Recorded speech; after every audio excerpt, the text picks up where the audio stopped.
আল্লাহ বললেন হাল আতা আলাল ইনসানি হিনুম মিনাদ দাহর লাম ইয়াকুন শাইআম মাযকুরা। প্রতিটা মানুষের জীবনে এমন একটা সময় এসেছিল তখন উল্লেখ করার মতো সে কিছুই ছিল না। কার কথা? প্রতিটা মানুষের জীবনে একটা সময় এসেছিল উল্লেখ করার মতো সে কিছুই ছিল না। এই যে হাল দিয়ে আল্লাহ শুরু করেছেন, এই ইস্তেফহামটাকে বলে ইস্তেফহাম তাকরীরি। এখানে হাল বিমানা কদ, হাল আতা ইয়ানি কদ আতা আলাল ইনসান হিনুম মিনাদ দাহর ওয়া কদ লিতাহকিক। কদ আসে সুনিশ্চিত একটা ভাব দেখানোর জন্য। সুবহানাল্লাহ পড়ে। তার মানে আল্লাহ বললেন প্রতিটা মানুষের জীবনে এমন একটা সময় ছিল লাম ইয়াকুন শাইআম মাযকুরা, তখন মানুষটা উল্লেখ করার মতো কিছুই ছিল না। এই আল ইনসান দ্বারা আল্লাহ কি বুঝিয়েছে? অনেক তাফসীর এসেছে। কেউ বলেছে ইনসান দ্বারা উদ্দেশ্য হচ্ছে সাইয়েদানা আদম, আবার কেউ বলেছে ইনসান দ্বারা উদ্দেশ্য হচ্ছে পৃথিবীর সব মানুষ। সাইয়েদানা আদম যদি ইনসান দ্বারা উদ্দেশ্য হয় তাহলেও ঠিক আছে। আদম আলাইহিস সালামের জীবনেও এমন একটা লম্বা সময় ছিল উল্লেখ করার মতো তিনি কিছুই ছিলেন না। সুবহানাল্লাহ পড়ে। আদম আলাইহিস সালামকে আল্লাহ নূর দিয়ে বানাইছে, তাই না? হ্যাঁ, কি দিয়ে? আরো জোরে, মাটি দিয়ে বানালেন। রাইসুল মুফাসসিরিন আব্দুল্লাহ ইবনে আব্বাস বলে পৃথিবী থেকে আল্লাহ তাআলা মাটি নিয়ে আসলেন ফেরেশতাকে দিয়ে। ওই মাটিটার ধরন ছিল তিনুন লাজিব, এঁটেল মাটি। এঁটেল মাটি দিয়ে এত আঠা কিছু বানানো যায় না। ওই এঁটেল মাটির উপরে আল্লাহ 40 বছর বৃষ্টির পানি ঢাললেন। সুবহানাল্লাহ পড়েন। আকাশ বললেন ইয়া সামা আমতিরি আলাইহি 40 সানা, 40 বছর এঁটেল মাটির মধ্যে তুই বৃষ্টি ঢাল। 40 বছর বৃষ্টি ঢালার পরে এঁটেল মাটি হয়ে গেল কাদা মাটি, হামাইম মাসনুন। এবার হামাইম মাসনুন থেকে আল্লাহ সাইয়েদনা আদমের 60 গজ লম্বা দেহটা বানালেন, মূর্তি। এভাবে মূর্তিটা রয়ে গেল 40 বছর। তারপর আল্লাহ সূর্যরে বললেন ইয়া শামসু হাররিকি আলাইহি 40 সামা 40 সানা, ও সূর্য মাটির আদমের দেহের উপরে এবার 40 বছর তুই কিরণ দে, তাপ দে। 40 বছর মাটির আদমের দেহের উপরে যখন সূর্যের তাপ পড়ে গেল, আদম হয়ে গেল সলসালিন কাল ফাখার, ঠনঠনে মাটি। সুবহানাল্লাহ। তাহলে প্রথমে এঁটেল মাটি 40 বছর, কাদা মাটি 40 বছর, ঠনঠনে টোকা মারলে এরকম ঠন ঠন আওয়াজ হয়, এরকম সলসালিন কাল ফাখার, এরকম ছিল 40 বছর। 3 40 কত? 120 বছরের এই লম্বা সময়ে লাম ইয়াকুন শাইআম মাযকুরা, উল্লেখ করার মতো আদমের কিছুই ছিল না। সুবহানাল্লাহ পড়েন। কারণ আদমের ভেতরে তখন আল্লাহ রুহু ফুকে দেয় নাই, রুহের ফুৎকার তখনও দেয় নাই, তাই লাম ইয়াকুন শাইআম মাযকুরা, উল্লেখ করার মতো আদম কিছুই ছিল না। এই পৃথিবীতে মানুষ বানানোর 3টা ক্যাটাগরি আল্লাহর, চিল্লায় বলেন কয়টা? বাবা নাই, মা নাই। এই পদ্ধতিতে আল্লাহ আদম আলাইহিস সালামকে বানালেন। আবার মা আছে, বাবা নাই। এই পদ্ধতিতে রব্বুল আলামিন ঈসা আলাইহিস সালামকে বানালেন। আবার বাবাও আছে, মাও আছে। এই পদ্ধতিতে আল্লাহ আমাদের সবাইকে বানিয়েছেন, ঠিক কি না?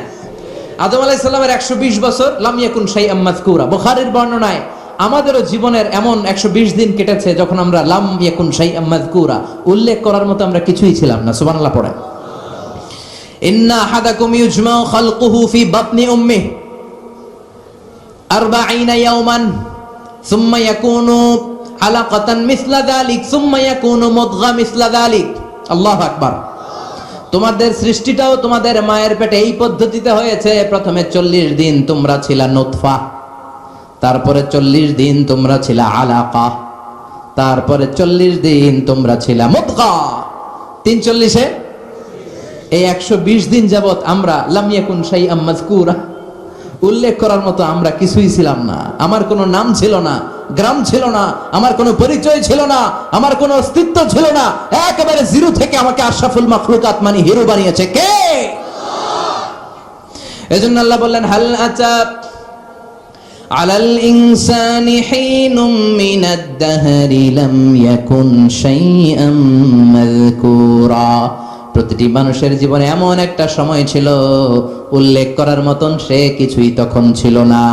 ইন্না খালাকনাল ইনসানা মিন নুতফাতিন আমশাজিন নাবতালি ফাজআলনাহু সামিআন বাসীরা। পড়েন আল্লাহু আকবার। আল্লাহ বললেন ইন্না খালাকনাল ইনসানা মিন নুতফাতিন আমশাজ, মানুষকে আমি মিশ্রিত বীর্য থেকে বানিয়েছি। কার কথা? আমার এমফিলের রিসার্চ ছিল এটা নিয়ে, তো ভাবলাম আমার রিসার্চ নিয়ে কিছু কথা আপনাদের সাথে শেয়ার করি। আমার এমফিলের রিসার্চের টপিক ছিল embryology, the embryology in the holy Quran, how the little embryo develops in mother's womb. মায়ের পেটে বাচ্চার ছোট্ট ভ্রূণটা কেমন করে ডেভেলপ করে, 8 মাস 9 মাস পরে কেমন করে জামিনে আসে, এটার উপর আমার গবেষণা ছিল। এমব্রয়োলজি বাংলা হচ্ছে ভ্রূণ তত্ত্ব, ইলমুল আজিন্না আরবিতে কি? ইলমুল আজিন্না, ভ্রূণ তত্ত্বের উপর আমার রিসার্চ ছিল। আর পিএইচডি রিসার্চ হচ্ছে the behavioural characteristics of the human being in the holy Quran. মানুষের আচরণগত, এক এক মানুষের এক এক আচরণ। এক বাবার 5 ছেলে, একটা যায় এদিকে আরেকটা যায় ওদিকে, আরেকটা সামনে হাঁটে আরেকটা হাঁটেই না, আছে না নাই? এক একটার আচরণ। তো মানুষের আচরণের ব্যাপারে আল্লাহ কোরআনে কি বলেছেন, এটা নিয়ে আমার পিএইচডি থিসিসের রিসার্চের টপিক। সেই জন্য আল্লাহ আমাদেরকে প্রথমে বানিয়েছিলেন নুতফা। খেয়াল করে বুঝবেন, তাহলে বুঝতে সহজ হবে। নুতফা, তারপরে আলাকা, তারপরে মুদগা, sperm drop, blood clot, and finally the little stash, little flesh. গোশতের টুকরা ছিলাম, ছোট্ট নুতফা ছিলাম, সামান্য শুক্রাণু ছিলাম আমরা। শুক্রাণু, আমি, আপনি, আমরা সবাই শুক্র ছিলাম না, আমরা ছিলাম শুক্রাণু, মানে শুক্রের অণু। আমরা ডিম্বও ছিলাম না, আমরা ছিলাম ডিম্বাণু। আরবিতে বলে আল বুয়াইদা আল উনসাউইয়া, বাইদা না, বুয়াইদা তাসগীর, আল বুয়াইদা আল উনসাউইয়া। ডিম্বাণু, ডিমের অণু ছিলাম, শুক্রের অণু ছিলাম। এক ফোঁটা শুক্রের ভিতরে 20 কোটি শুক্রাণু থাকে, ওইটার একটা ছিলাম আমি, সলিমুদ্দিন। সুবহানাল্লাহ কইবেন না? এই শুক্রের ভেতরে যে প্রাণ আছে, 1977-এ হাম আর লিয়েন হুক, এই দুইজন বিজ্ঞানী মাইক্রোস্কোপ দিয়ে তারা শুক্রের ভেতরে, বীর্যের ভেতরে ছোট ছোট কি যেন নড়াচড়া করে, প্রাণের অস্তিত্ব তারা সেখানে খুঁজে পেয়েছে। এরপরে sir William case more, the developing human being, উনি একজন অ্যানাটমিস্ট, হিউম্যান বডি অ্যানাটমি নিয়ে গবেষণা করে। তিনি আরো ডেভেলপ রিসার্চ আবিষ্কার করেছেন মানুষের বড় হওয়ার উপরে। পড়েন সুবহানাল্লাহ। এজন্য আল্লাহ বলেন তুমি খুবই ক্ষুদ্র ছিলা, বাবার পিঠ থেকে মায়ের পেটের ভেতরে তোমারে ঢুকাইয়া দিয়েছে কে? ফালইয়ানযুরিল ইনসানু মিম্মা খুলিকা, খুলিকা মিম্মা ইন দাফিক ইয়াখরুজু মিন বাইনিস সুলবি ওয়াত তারাইব। বাবার পৃষ্ঠদেশ থেকে, মায়ের গর্ভদেশে সবেগে সামান্য একটা নাপাক পানি থেকে তোরে এত বড় করলো কে? তোরে হিরো থেকে জিরো বানালো কে? আমাদের কোনো নাম ছিল না, আমার কোনো গ্রাম ছিল না। কত ক্ষুদ্র ছিলাম আমি, কত তুচ্ছ ছিলাম আমি, কত নগণ্য ছিলাম আমি।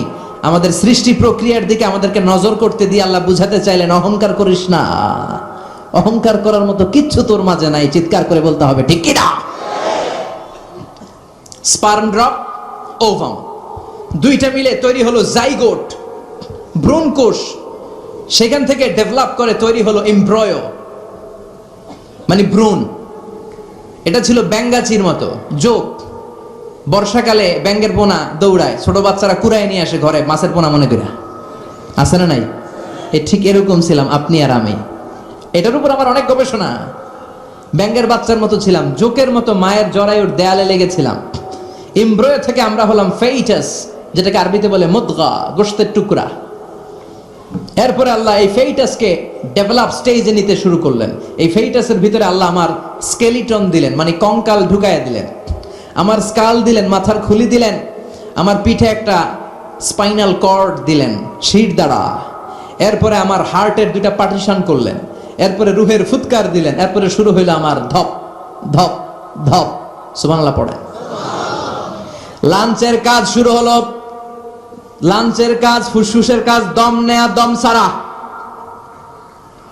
1 মিনিট যদি দম বন্ধ থাকে, আপনার অবস্থা কি? খালি শেষ নাকি ঠুস? হায় রে মানুষ রঙিন ফানুষ, দম ফুরাইলে তবু তো ভাই কারোরই নাই একটুখানি। হায় রে মানুষ রঙিন ফানুষ, রঙিন ফানুষ, হায় রে মানুষ। আল্লাহু আকবার। আল্লাহ বললেন ফাকাসাউনাল ইযামা লাহমা, স্কেলিটন কঙ্কাল গোশত দিয়ে আমি প্যাকেট পড়ালাম, সেখানে তোর হার্ট দিলাম, লাঞ্চ দিলাম, সেখানে তোর গল ব্লাডার দিলাম, কিডনি দিলাম, ইন্টেস্টাইন দিলাম। ফি যুলুমাতিন সালাস, তিনটা অন্ধকার প্রকোষ্ঠের ভিতরে আমি তোকে ইন্টেনসিভ গার্ড দিয়ে রেখেছি। ফি করারিম মাকিন, ওই 9টা মাস তোর মায়ের পেটের ভিতরে তোর যে খাবার, অক্সিজেন, পানি গিয়েছে, পৃথিবীর কোনো কবিরাজের কবিরাজি কাজে লাগে নাই। জোরে বলেন ঠিক কি না? এজন্য আল্লাহ বললেন ইন্না খালাকনাল ইনসানা মিন নুতফাতিন আমশাজিন নাবতালি ফাজআলনাহু সামিআন বাসীরা। এই ছোট্ট বীর্যের ফোঁটা থেকে এত বিশাল মানুষ করে তোরে বানালো কে? এরপরে নাবতালিহি, দুনিয়ায় আসার পরে তোর পরীক্ষা শুরু হয়ে যায়। আল্লাযী খালাকাল মাউতা ওয়াল হায়াতা লিয়াবলুয়াকুম আইয়ুকুম আহসানু আমালা। আল্লাহ জীবন মৃত্যুর এই খেলা খেলছেন, আমাদের কার আমল ভালো কার আমল খারাপ এইটা পরীক্ষা করার জন্য। দুনিয়াতে আমাদের পরীক্ষার দরকার আছে না নাই? প্রতিনিয়তই পরীক্ষা। এই যে মাহফিল করতেছে, এটাও পরীক্ষা। এখন আমরা পরীক্ষার হলে আছি, আমাদের পুরো জীবনটা একটা বিশাল পরীক্ষার হল। আল্লাহ দেখতে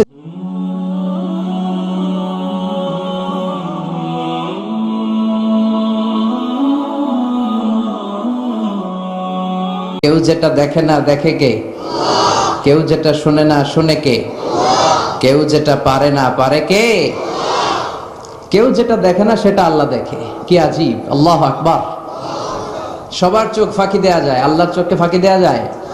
কথা বলেন, আওয়াজ করে বলেন তো, পুলিশের চোখ ফাঁকি দেয়া যায় কি যায় না?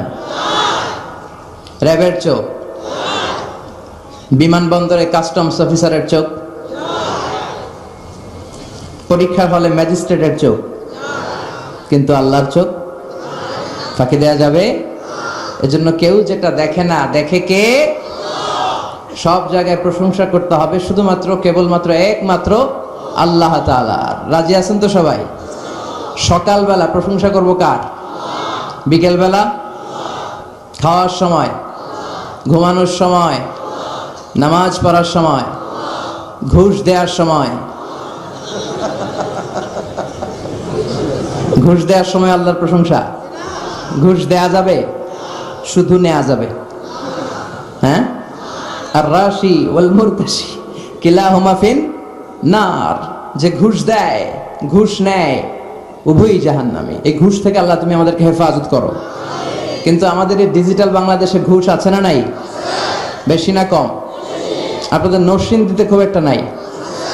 জামেয়ার ফায়েজে, জামেয়ার সোহবাতে থেকে নরসিংদীতে হয়তো ঘুষ এতটা ঢুকে নাই, কিন্তু গোটা বাংলাদেশে ঘুষ আছে না নাই? আমাদের বাংলাদেশের যে সরকারি অফিসগুলো, ওগুলোতে ঘুষ আছে না? ঘুষ আছে।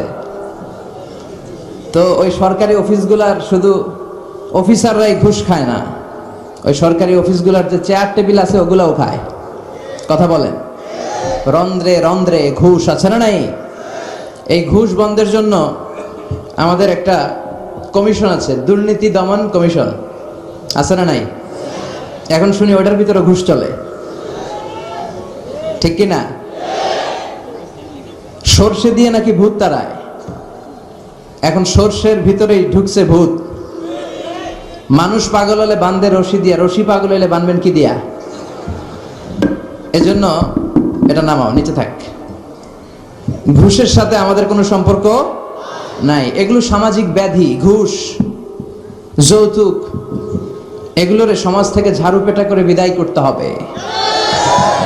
এজন্য এগিয়ে আসতে হবে ইয়াংদেরকে। অনেক জায়গায় দেখি যে হেল্পফুল ফুজুল নামে সংগঠন করে ওরা যৌতুক বিরোধী আন্দোলন করে, আছে না নাই?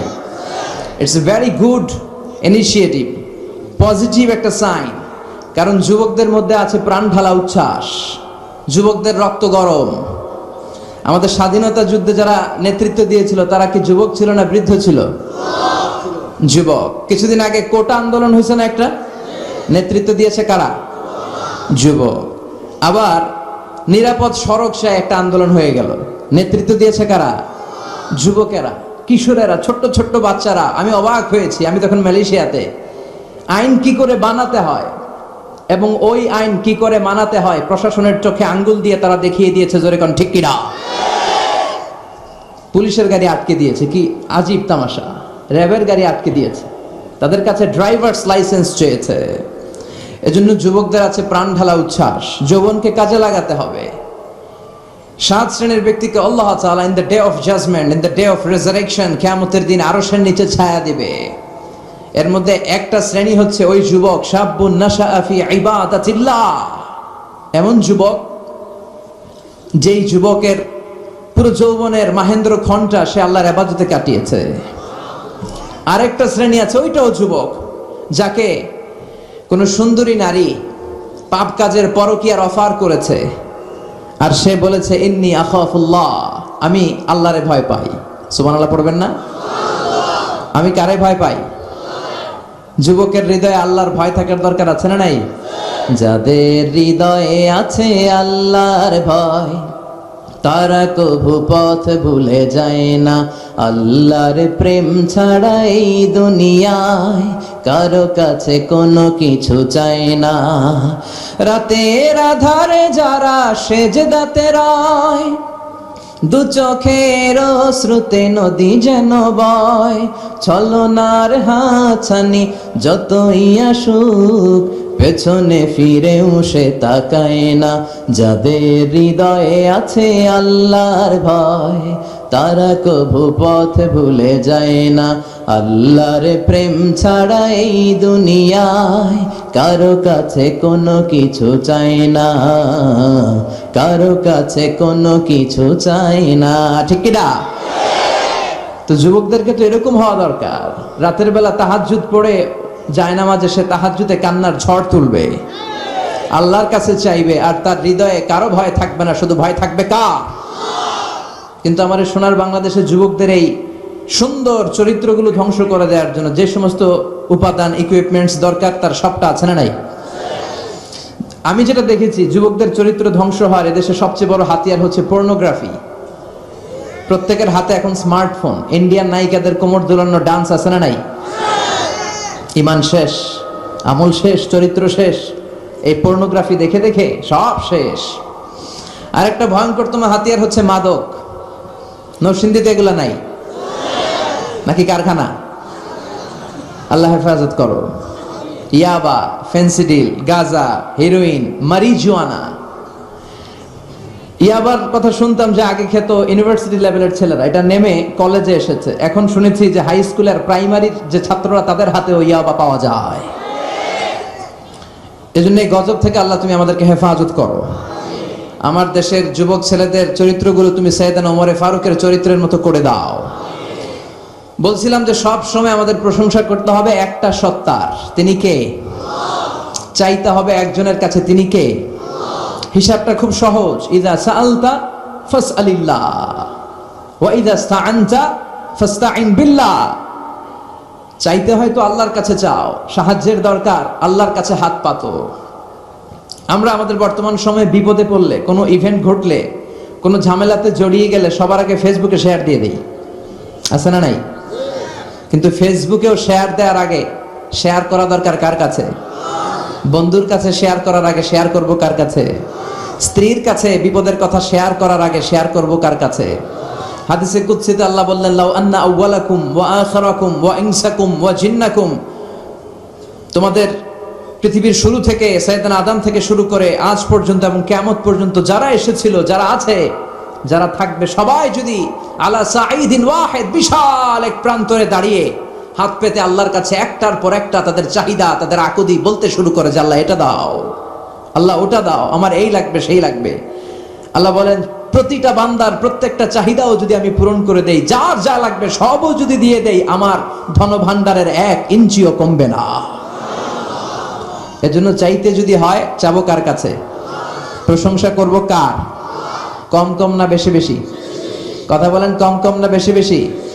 বেশি বেশি প্রশংসা করলে এমন জায়গা থেকে আল্লাহ রিজিকের ব্যবস্থা করে দিবেন আপনি কল্পনাও করতে পারবেন না। প্রশংসাও করব বেশি, আল্লাহ নেয়ামতও দিবে বেশি, ঠিক কিনা? বিশ্বনবী মুহাম্মদ রাসূলুল্লাহ সাল্লাল্লাহু আলাইহি ওয়াসাল্লাম মসজিদে নববীতে সালাতে লিড দিচ্ছেন, মানে ইমামতি করছেন। আল্লাহু আকবার বলে সালাত শুরু করলেন, রুকুতে গেলেন, রুকু থেকে উঠে পড়লেন সামি আল্লাহু লিমান হামিদা। ফিসফিস করে সাহাবারা পড়ল রব্বানা ওয়ালাকাল হামদ। এক সাহাবী বাড়িয়ে আরো 4টা তাসবিহ পড়ল, হামদান কাসীরান তাইয়িবান মুবারাকান ফি। আমার সাথে সাথে সবাই পড়েন, হামদান কাসীরান তাইয়িবান মুবারাকান ফি। সবাই পড়েন না আওয়াজ করে, হামদান কাসীরান তাইয়িবান মুবারাকান ফি। আবার পড়েন, হামদান মুবারাকান ফি। এই ফিসফিসি আওয়াজের 4টা তাসবিহ শব্দ বিশ্বনবীর কর্ণকুহরে চলে আসলো। সালাত শেষে বিশ্বনবীর অভ্যাস ছিল আল্লাহু আকবার বলে সাহাবাদের দিকে মুখ ফিরিয়ে বসতেন, 3 বার ইস্তেগফার পড়তেন, আযকারুস সাবাহ ওয়াল মাসা এগুলো পড়তেন। আজকারগুলো পড়া শেষে বিশ্বনবী বললেন, আমি যখন রুকু থেকে দাঁড়ালাম সামি আল্লাহু লিমান হামিদা বলে তোমরা ফিসফিস করে পড়েছো রব্বানা ওয়ালাকাল হামদ। কে যেন অতিরিক্ত 4টা তাসবিহ পড়েছো, হামদান কাসীরান তাইয়িবান মুবারাকান ফিহি বলে। এই 4টা তাসবিহ আমি তোমাদেরকে শিখাই নাই। কে পড়েছো? দাঁড়াও। কেউ দাঁড়ায় না। বিশ্বনবী অভয় দিলেন, দাঁড়াও, আমি কিছু বলবো না। এক সাহাবী দাঁড়িয়ে বললেন, ইয়া রাসূলুল্লাহ সাল্লাল্লাহু আলাইহি ওয়াসাল্লাম, এই অতিরিক্ত 4টা তাসবিহ আমি পড়েছি। বিশ্বনবী বললেন, কোত্থেকে তুমি এই 4টা তাসবিহ পেলে? আমি তো শিখাই নাই। সাহাবী বললেন, ইয়া রাসূলুল্লাহ, আমি নিজ থেকে বানিয়ে পড়েছি, কারণ আল্লাহর তাসবিহ কম কম পড়লে আমার পোষায় না, আমার পড়তে মনে চায় বেশি বেশি। বিশ্বনবী বললেন, ভয় পেও না, চিন্তিত হয় না, তোমরা দেখো নাই নামাজরত অবস্থায় আমি দেখেছি তোমার অতিরিক্ত 4টা তাসবিহের সওয়াবটা বিদউ ওয়া 30 মালাইকা, 30 জনের অধিক ফেরেশতা। এই 4টা তাসবিহ থেকে যে সওয়াব হয়েছে, এই সওয়াবটা কে কার আগে আল্লাহর আরশে পৌঁছে দিবে, এ নিয়ে ফেরেশতারা আকাশের মধ্যে প্রতিযোগিতা করছিল। এজন্য আল্লাহর তাসবিহ যখন পড়বো কম কম করবো না বেশি বেশি। আল্লাহ বললেন, গোটা বিশ্বের সবগুলো সাগর মহাসাগরের পানি যদি কালি হয়ে যায়, আর এই পৃথিবীর সব গাছের পাতা যদি খাতা হয়ে যায়, সাগরের জল নামক কালি দিয়ে গাছের পাতা নামক খাতার উপরে যদি আমি আল্লাহর প্রশংসা লিখতে শুরু করে দাও, সাগরের জলও ফুরিয়ে যাবে, গাছের পাতাও শেষ হয়ে যাবে, আমি আল্লাহর প্রশংসা করে শেষ করা যাবে না। পৃথিবীতে কি পরিমাণে গাছ আছে আমরা কি আন্দাজ করতে পারি? কেন ইমাজিন, নরসিংদীতে কয়টা গাছ আছে কইতে পারবেন? তো সারা বাংলাদেশে কয়টা আছে বলতে পারবেন? গোটা বিশ্বে কয়টা আছে বলা যাবে? তাহলে আফ্রিকার জঙ্গলের কি অবস্থা? সুবহানাল্লাহ কইবেন না? কি পরিমাণে গাছ যে আল্লাহ রেখে দিয়েছেন গোটা বিশ্বে, সব গাছের পাতা যদি খাতা হয়ে যায়। আর কি পরিমাণে সাগর আছে কল্পনা করতে পারেন? এই পৃথিবীর সবচেয়ে গভীরতম সাগরের নাম প্রশান্ত মহাসাগর। এর সবচেয়ে গভীর জায়গার নাম হচ্ছে মারিয়ানা ট্রেঞ্চ। এটার গভীরতা প্রায় 36,000 ফিট। সুবহানাল্লাহ বাড়ি থেকে একা কয়েন, 36,000 ফিট গভীর মারিয়ানা ট্রেঞ্চ। আর এই পৃথিবীর সবচেয়ে উঁচু পাহাড়ের নাম হচ্ছে মাউন্ট এভারেস্ট। কি নাম? আমরা এটাকে হিমালয় বললে বেশি চিনি। মাউন্ট এভারেস্ট আছে না একটা, এটা পৃথিবীর সবচাইতে উঁচু পাহাড়। এটার উচ্চতা প্রায় 29,035 ফিট। তাহলে দেখা যাচ্ছে পৃথিবীর সবচেয়ে উঁচু পাহাড়টা তুলে ধরে এনে প্রশান্ত মহাসাগরের সবচাইতে গভীর জায়গা মারিয়ানা ট্রেঞ্চের উপর যদি ছেড়ে দেওয়া হয়, পুরো পাহাড়টা পানির নিচে ডুবে তো যাবেই, তার উপরে আরো পানি থেকে যাবে 7,000 ফিট। সুবহানাল্লাহ পড়েন। এই পৃথিবীর দ্বিতীয় গভীরতম মহাসাগরের নাম হচ্ছে আটলান্টিক মহাসাগর। আর এই মহাসাগরের সবচেয়ে গভীরতম জায়গার নাম হচ্ছে পুয়ের্টো রিকো। এই পুয়ের্টো রিকোর গভীরতা প্রায় 33,000 ফিট। এক্ষেত্রেও দেখা যাচ্ছে পৃথিবীর সবচেয়ে উঁচু যে হিমালয়ের পাহাড়টা, ফর এন এক্সাম্পল, উদাহরণস্বরূপ কেউ যদি ওই হিমালয়কে তুলে ধরে এনে আটলান্টিক মহাসাগরের সবচেয়ে গভীর জায়গা পুয়ের্টো রিকোর উপর ছেড়ে দেয়, তাহলে পুরো হিমালয় পাহাড়টা পানির নিচে তলিয়ে তো যাবেই, তলিয়ে যাওয়ার পরেও উপরে পানি থেকে যাবে প্রায় 4,000 ফিট। সাগর কি পৃথিবীতে এই দুইটা? প্রশান্ত মহাসাগর, আটলান্টিক মহাসাগর, ভারত মহাসাগর, উত্তর মহাসাগর, দক্ষিণ মহাসাগর, লোহিত সাগর, ভূমধ্য সাগর, চায়না সাগর, কৃষ্ণ সাগর, সাগর আর সাগর। আল্লাহ বললেন, এই সব সাগরের পানি যদি কালি হয়ে যায়, আর সব গাছের পাতা যদি খাতা হয়ে যায়, সাগরের জল নামক কালি দিয়ে গাছের পাতা নামক খাতা নিয়ে আমার প্রশংসা যদি লিখতে শুরু করে দাও, কালিও শেষ, পাতাও শেষ, খাতাও শেষ, কিন্তু প্রশংসা শেষ হবে না। قل لو كان البحر مدادا لكلمات ربي لنفد البحر قبل أن تنفد كلمات ربي ولو جئنا بمثله مددا। সাগরের জলকে কালি করে, গাছের পাতাকে খাতা করে, তোমার মহিমা লেখা শেষ হবে না, যদিও লিখি প্রভু জীবন ভরে। সাগরের জলকে কালি করে, পড়েন আল্লাহু আকবার। ওই আল্লাহর প্রশংসা করে শেষ করা যায় না। এজন্য সব সময় আমরা প্রশংসা করব একটা সত্তার। চিৎকার করে বলেন, তিনি কে? তিনি হচ্ছেন আমাদের আল্লাহ। আসুন সে আল্লাহর নামে তিনটা তাকবীর দেই। ওয়ারাব্বাকা ফাকাব্বির, glorify the name of your lord. তোমার প্রভুর নামের প্রশংসা, এটাকে উচ্চকিত করো, অ্যাম্প্লিফাই করো, গ্লোরিফাই করো। এটা কার আদেশ? আসেন আমরা কয়েক মিনিট কোরআন থেকে কথা শুনবো। তার আগে আল্লাহর নামে তিনটা তাকবীর দিয়ে আমরা সরাসরি মহাবিশ্বয় মহাগ্রন্থ আল কোরআন আল কারীম থেকে নিজেদেরকে এনলাইট করার চেষ্টা করি, আলোকিত করার চেষ্টা করি। আমি লিল্লাহি তাকবীর বললে অনেক মানুষ হয়েছে আজকে। আসুন আল্লাহর নামের প্রশংসা, গ্লোরিফিকেশন সবাই মিলে করি। আমি লিল্লাহি তাকবীর বললে আপনারা পড়বেন আল্লাহু আকবার। আসুন ভাগাভাগি করে দেই। প্রথম তাকবীর দিবেন যারা বিবাহিত আছেন তারা। রাগ করতেছেন? কষ্ট পাচ্ছেন? দ্বিতীয় তাকবীর পড়বেন যারা অবিবাহিত এসেছেন তারা। তৃতীয় তাকবীর আজকে সবাই মিলে দিব ইনশাআল্লাহ। পড়েন। বিবাহিত কারা কারা এসেছেন দেখি? আপনাদের দলে আমিও আছি ইনশাআল্লাহ। মাশাআল্লাহ, তাবারাকাল্লাহ। হাত নামান। অবিবাহিত কারা কারা এসছো দেখি? কপালে এখনো কেউ জুটে নাই, অনেক দুঃখ তাদের। হ্যাঁ, অনেক দুঃখ। আল্লাহ দুঃখ দূর করে দেখ। হাত নামাও। তো শুরুতে বিবাহিতরা আল্লাহর নামের তাকবীর পড়েন, দ্বিতীয় পর্যায়ে অবিবাহিতরা পড়েন, তৃতীয় পর্যায়ে সবাই মিলে তাকবীর পড়ে আমরা সরাসরি কোরআন থেকে কথা শুরু করব। শুরুতে আমার বিবাহিত ভাইয়েরা আপনারা রেডি হয়ে যান। আমি পড়বো লিল্লাহি তাকবীর, আপনারা পড়বেন আল্লাহু আকবার। একটু দেখবো যে কাদের গলায় জোর বেশি। বিবাহিতরা খুব জোরসে তাকবীর পড়তে পারে নাকি অবিবাহিতরা? আজকে দেখে যাই জামিয়া কাসিমিয়ার ময়দানে কাদের পারফরমেন্স কেমন হয়ে যায়। বিবাহিতরা শুরুতে, অবিবাহিতরা কিন্তু এখন দিও না, দিলে কিন্তু ওনারা জিতে যাবে। বিবাহিত ভাইরা রেডি? দেন লিল্লাহি তাকবীর। মাশাআল্লাহ, তাবারাকাল্লাহ। অনেক আওয়াজ, ইমানি জজবা নিয়ে দিয়েছে তো এই জন্য এত আওয়াজ। আচ্ছা, এবার অবিবাহিতদের পালা। অবিবাহিত যারা, তোমরা কি রেডি? ওরে আল্লাহ, এরা তাকবীর দেওয়ার আগেই একেবারে। অবিবাহিতরা সবাই রেডি? পড়েন, অবিবাহিতরা তাকবীর পড়েন। লিল্লাহি তাকবীর।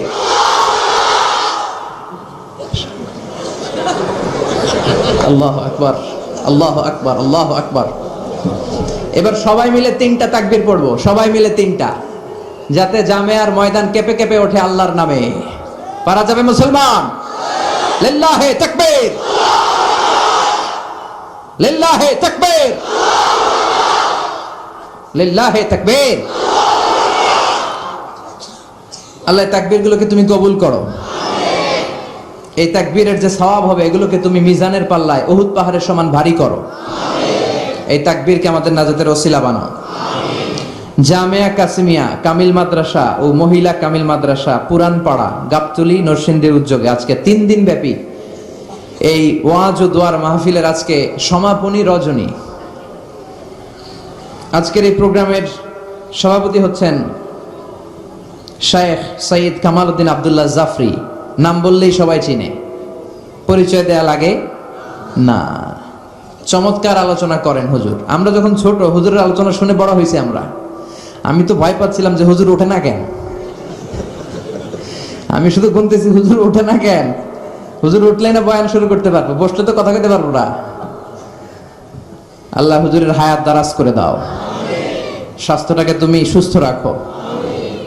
এই বয়স পর্যন্ত ইসলামের যে খেদমত তিনি করেছেন, আরো 1000 বছর হুজুর যেন এই খেদমত জারি রাখতে পারে তুমি তৌফিক দাও। জামিয়া কাসিমিয়া কামিল মাদ্রাসা এটা এলেমের একটা মার্কাজ, সেন্টার অফ নলেজ। এখান থেকে অনেক বড় বড় স্কলার প্রডিউস করেছে ওনারা। তো এখানে যারা আছে আমার ডানে বায়ে, তারা শুধু আমার উস্তাজই না, উস্তাজ বললে ভুল হবে, উস্তাজুল আসাতিদা, আমার উস্তাজের উস্তাজ। তো ওনাদের সামনে কথা বলা এটা অসম্ভব। হুজুরা যদি দোয়া করে, একটু দোয়ার নজরে তাকায় যে আমাদের ছেলেরা একটু কথা বলুক না। আমরা অনেক বলেছি, এবার ওরা বলুক না। এই দোয়াটুকু যদি করে আমরা কিছু কথা শেয়ার করব ইনশাআল্লাহ। এটা আমার জন্য অনেক বড় একটা পাওয়া যে জামিয়া কাসিমিয়ার মতো এরকম স্বনামধন্য একটি প্রতিষ্ঠানের বাৎসরিক সভাতে আমি কিছু কথা বলার সুযোগ পাচ্ছি। ওয়াল্লাহি হাযা শারাফুন লি। I am really honoured and privileged to be here to conduct a lecture in front all of the legendary personality in Bangladesh. আল্লাহ এই মাদ্রাসাকে, এই মাদ্রাসার সকল শিক্ষক বৃন্দকে, গভর্নিং বডিতে যারা আছে, ছাত্র, অভিভাবক, সবাইকে তুমি কবুল করো।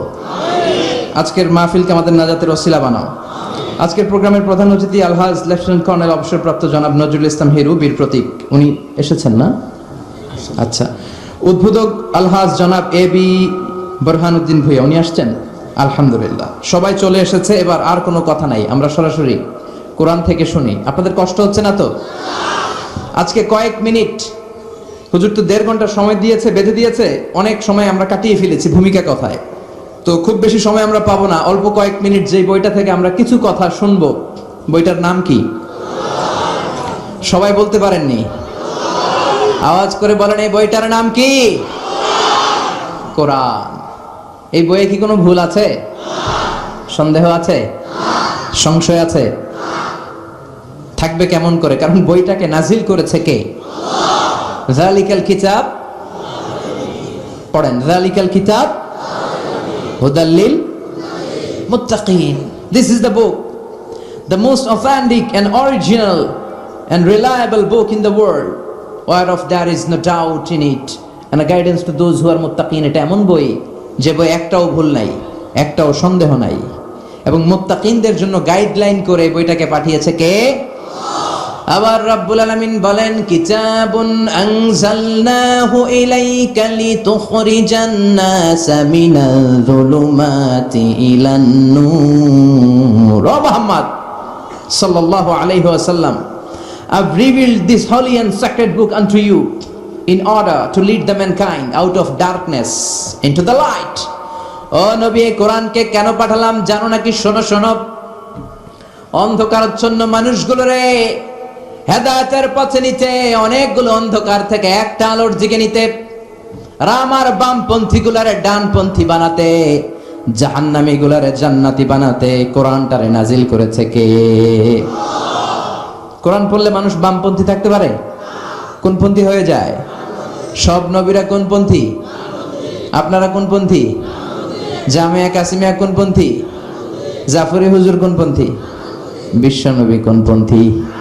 আমরা ডানপন্থী হয়ে মরতে চাই, জোরে কোন ঠিক কিনা? আবার আল্লাহ বললেন, এই কিতাবটা এমন কিতাব, এই কিতাব পড়াও সহজ, এই কিতাব বোঝাও সহজ, এই কিতাবটারে হেফজ করে তুমি সিনার মধ্যে রাখবা, ওইটারও সহজ করে দিল কে? ওয়ালাকাদ ইয়াসসারনাল কুরআনা লিযিকরি ফাহাল মিন মুদ্দাকির। I have made this holy Quran very easier for you, man, to read, to understand, to comprehend and to memorize in your heart. কোরআন পড়বা সহজ, ওয়াদাটা কার? বুঝতে চাও? একটু চেষ্টা করো, অন্তর লাগিয়ে, সহজ, ওয়াদাটা কার? হেফজ করে সিনায় রাখতে চাও, সহজ, ট্রাই করলেই হাফেজ হতে পারবা, ওয়াদাটা কার? আল্লাহ বললেন, পড়াও সোজা, বুঝাও সোজা, হেফজ করে সিনার মধ্যে রাখাও সোজা। সুবহানাল্লাহ। এটারে হেফজ করে সিনায় রাখা যদি কঠিন হতো, খুব বেশি চ্যালেঞ্জিং হতো, তাহলে হাফেজ হওয়া যাইতো? কথা বলেন। কিন্তু আমাদের আশেপাশে হাফেজ আছে না নাই? এই কোরআনটারে শুরু থেকে শেষ পর্যন্ত সিনায় রেখেছেন এরকম আল্লাহর প্রিয় বান্দা কারা কারা আছেন একটু দেখতে চাই, হাত তোলেন। মাশাআল্লাহ, মাশাআল্লাহ, মাশাআল্লাহ, মাশাআল্লাহ, তাবারাকাল্লাহ। আল্লাহ তাদেরকে কবুল করো। আল মাহিরু বিল কোরআন মা সাফারাতিল কিরামিল বারারা। আল্লাহ তাদের সাথে তুমি তাদেরকে কবুল করে নাও। এজন্য কোরআনের সাথে সম্পর্ক বাড়াতে হবে। আমি তো অভিভাবকদের সবসময় বলি যে আপনার ছেলে মেয়েদেরকে শুধু এইটা পড়ায় দেন, এই একটা বই পড়ায় দেন, এইটা শিখায় দেন, এই বইটাই আপনার ছেলে মেয়েরা সব শিখায় দিবে। এই কিতাবটা পড়লে ছেলে ভদ্র হয়। এই কিতাবটা যেই ছেলের অন্তরে থাকবে ওই ছেলে টেন্ডারবাজি করতে পারে না, চাঁদাবাজি করতে পারে না, খাদ্যে ভেজাল দিতে পারে না, মাছে ফরমালিন দিতে পারে না, ওজনে কম দিতে পারে না, রাত্রিবেলায় বাসের ভেতরে কোনো সুন্দরী নারীকে একা পেলে গণধর্ষণ করতে পারে না। এজন্য এই কিতাবটারে পড়াই দিতে হবে। এই কিতাবটা পড়লে আপনার ছেলে মেয়ে ভদ্র হবে, সিভিলাইজড হবে, সভ্য হবে, মার্জিত হবে, সুশিক্ষিত হবে, ঠিক কি না? এই বই যারা পড়ে তারা মূর্খ থাকে না, কারণ এই বই তো মূর্খ থাকতে নিষেধ করে। এই বই বলে মূর্খ থাকা মহাপাপ। এই বইয়ের প্রথম মেসেজ হচ্ছে পড়। কার নামে? এই বইয়ের প্রথম শব্দটা কি? ইকরা, মানে পড়ো। Read in the name of your Lord who has created. পড়ো তোমার প্রভুর নামে যিনি শিখিয়েছেন। কোরআন যারা মানে তাদেরকে পড়তেই হবে, না পড়ে বাঁচার কোনো সুযোগ নেই। আপনার মন ভালো আছে পড়েন, আপনার মন খারাপ তখনও পড়েন, আপনি সুস্থ পড়েন, আপনি অসুস্থ পড়েন, আপনি মুকিম পড়েন, আপনি মুসাফির পড়েন, আপনি দেশে আপনি পড়েন, আপনি প্রবাসে আপনি পড়েন, আপনি ঘরে কি করবেন? পড়বেন। আপনি নৌকায় চড়ে যাচ্ছেন কি করবেন? বিমানে ফ্লাই করছেন কি করবেন? আপনি মরতেছেন তখনও পড়বেন। পড়তে পড়তে মরেন। ও মিয়া, মরার সময় পড়ার দরকার আছে না নাই? মরার সময় পড়তে হবে লা ইলাহা মুহাম্মাদুর। তার মানে এটা এমন ধর্ম, মরার সময়ও ছাড় নাই, মরার সময়ও পড়তে হয়। চিৎকার করে বলেন ঠিক কিনা? এই জন্যই কোরআন বলল আমার প্রথম মেসেজ হচ্ছে পড়ো। পড়লেই সব জানতে পারবা। আল কোরআনের প্রথম বাণী পড়ো, আল হাদিসে নবীর কথা পড়ো। আল কোরআনের প্রথম বাণী পড়ো, আল হাদিসে নবীর কথা পড়ো।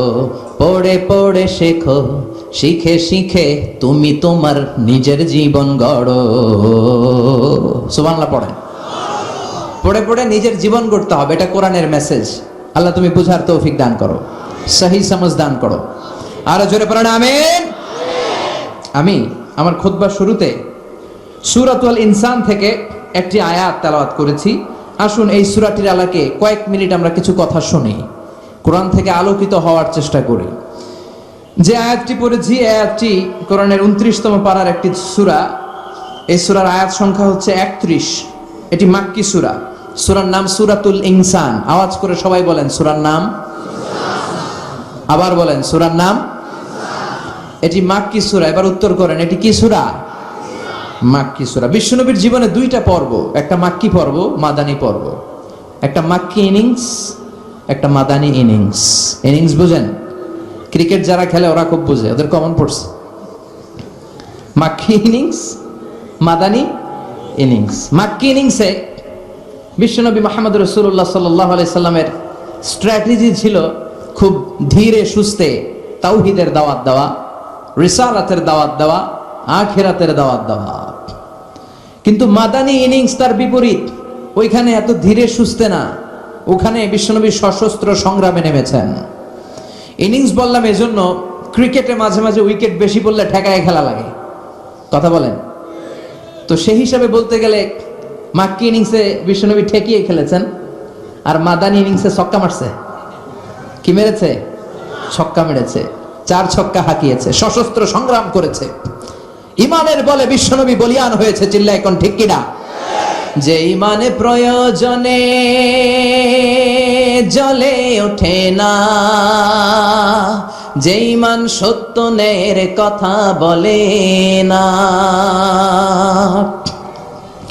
যে ইমান প্রয়োজনে জ্বলে ওঠে না, যে ইমান সত্য ন্যায়ের কথা বলে না, যে ইমান বাস্তবে নাই, যে ইমান অন্তরে নাই, মুখে শুধু ফাঁকা বলি, কি করে তারে বলো ইমানে বলি, কি করে তারে বলো ইমানে বলি, কি করে তারে বলো ইমানে বলি। যে ইমান দিন কায়েমের আন্দোলনের ধার ধারে না, যে ইমান লেবাসধারী কোরআন হাদিস তাও পড়ে না, যে ইমান খাজার নামে মাজার গড়ে ফুলুস কামায়, যে ইমান শিরকিয়াতের আমল করে ভীত না হয়, এরকম আছে না নাই? যে ইমান ইমানে ভুলে নাস্তিকতার মঞ্চে ওঠে, যে ইমান বাতিল মতের দোসর হয়ে ফায়দা লুটে, যে ইমান শুধুই কেবল খায় দায় আনন্দ করে, যে ইমান দেখে না যে আরাকানে ভাইরা মরে, যে ইমান বাস্তবে নাই, যে ইমান অন্তরে নাই, মুখে শুধু ফাঁকা বলি, কি করে তারে বলো ইমান বলি, কি করে তারে বলো ইমানে বলি, কি করে তারে বলো ইমানে বলি, ঠিক কি না? ইমানের বলে বিশ্বনবী জ্বলে উঠেছিলেন আপন শক্তিতে। এখন এটারে অ্যাড বানাইছে রবি। রবি কি বলে? হ্যাঁ, কি বলে? জ্বলে উঠুন আপন শক্তিতে। ইমান তো হতে হবে এমন ইমান যে ইমান আপন শক্তিতে জ্বলে উঠবে, ঠিক কিনা? তো মাদানী ইনিংসে, মাদানী জীবনের অধ্যায়ে বিশ্বনবীর অ্যাটিটিউড স্ট্র্যাটেজি ছিল এরকম: সশস্ত্র সংগ্রাম, অন্যায় দেখলে বাধা, প্রেসিডেন্সি ছিল ওনার, আর মাক্কি জীবনে গোপনে দাওয়াতি কাজ করেছে। তো মাক্কি জীবনের ওই পর্বে এই সূরাটা নাজিল হয়েছে। তাহলে আওয়াজ করে উত্তর করবেন, সূরাতুল ইনসান এটা মাক্কি না মাদানী? এটা মাক্কি সূরা। সূরাতুল ইনসানই শুধু সূরাতুল ইনসানের নাম নয়, এছাড়াও এই সূরার আরেকটা নাম আছে, সেটা হচ্ছে সূরাতু আদ-দাহার। সবাই বলেন কি নাম? আদ-দাহার। কোরআনের অনেক নুসখায় এটা লেখা সূরাতু আদ-দাহার, আবার অনেক নুসখায় লেখা সূরাতু আল ইনসান। কেন দাহার লেখা? কেননা প্রথম আয়াতেই আছে হিনুম মিনাদ দাহার লাম ইয়াকুন শাইআম মাযকুরা, সেখান থেকে দাহার শব্দ নিয়ে নামকরণ করা হয়েছে সূরাতু দাহার। আবার যেহেতু হাল আতা আলাল ইনসান, শুরুতে ইনসান নিয়ে কথা, এই বিবেচনায় এটার একটা নামকরণ করা হয়েছে সূরাতু আল ইনসান।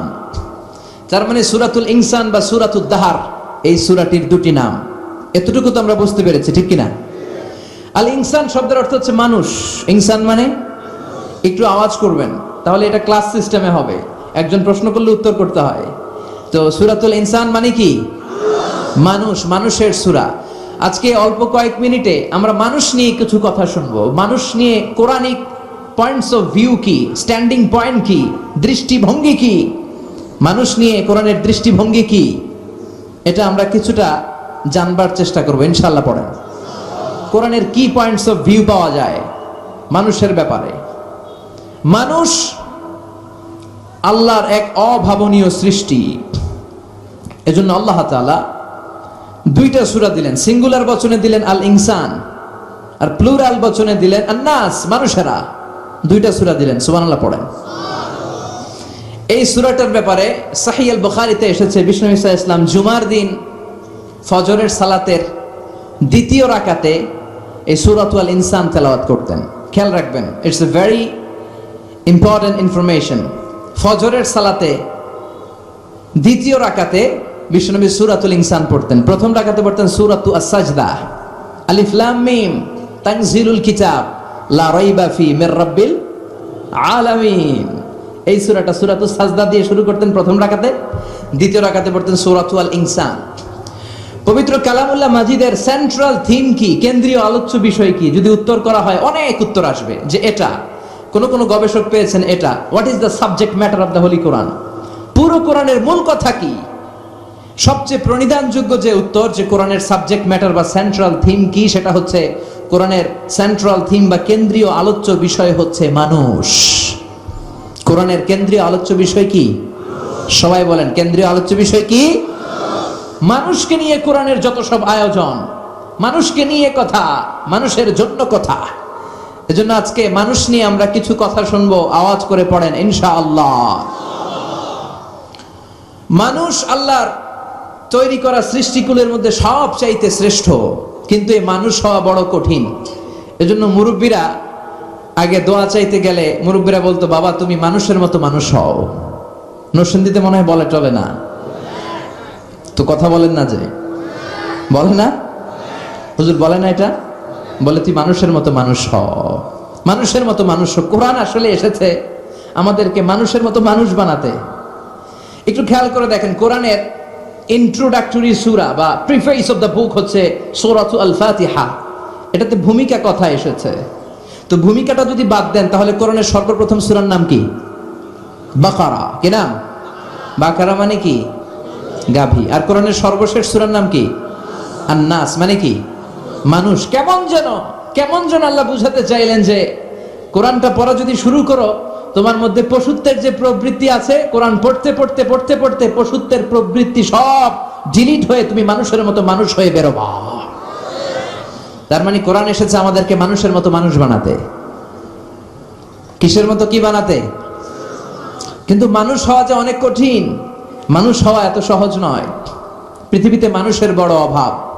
অনেকে বলবেন হুজুর এটা একটা কথা কইলেন, এই পৃথিবীতে প্রায় 700 কোটি মানুষ, মানুষের ঠেলায় বাসে ঝুলা ঝুলা যাওয়া লাগে, এত জ্যাম, এত ঝামেলা।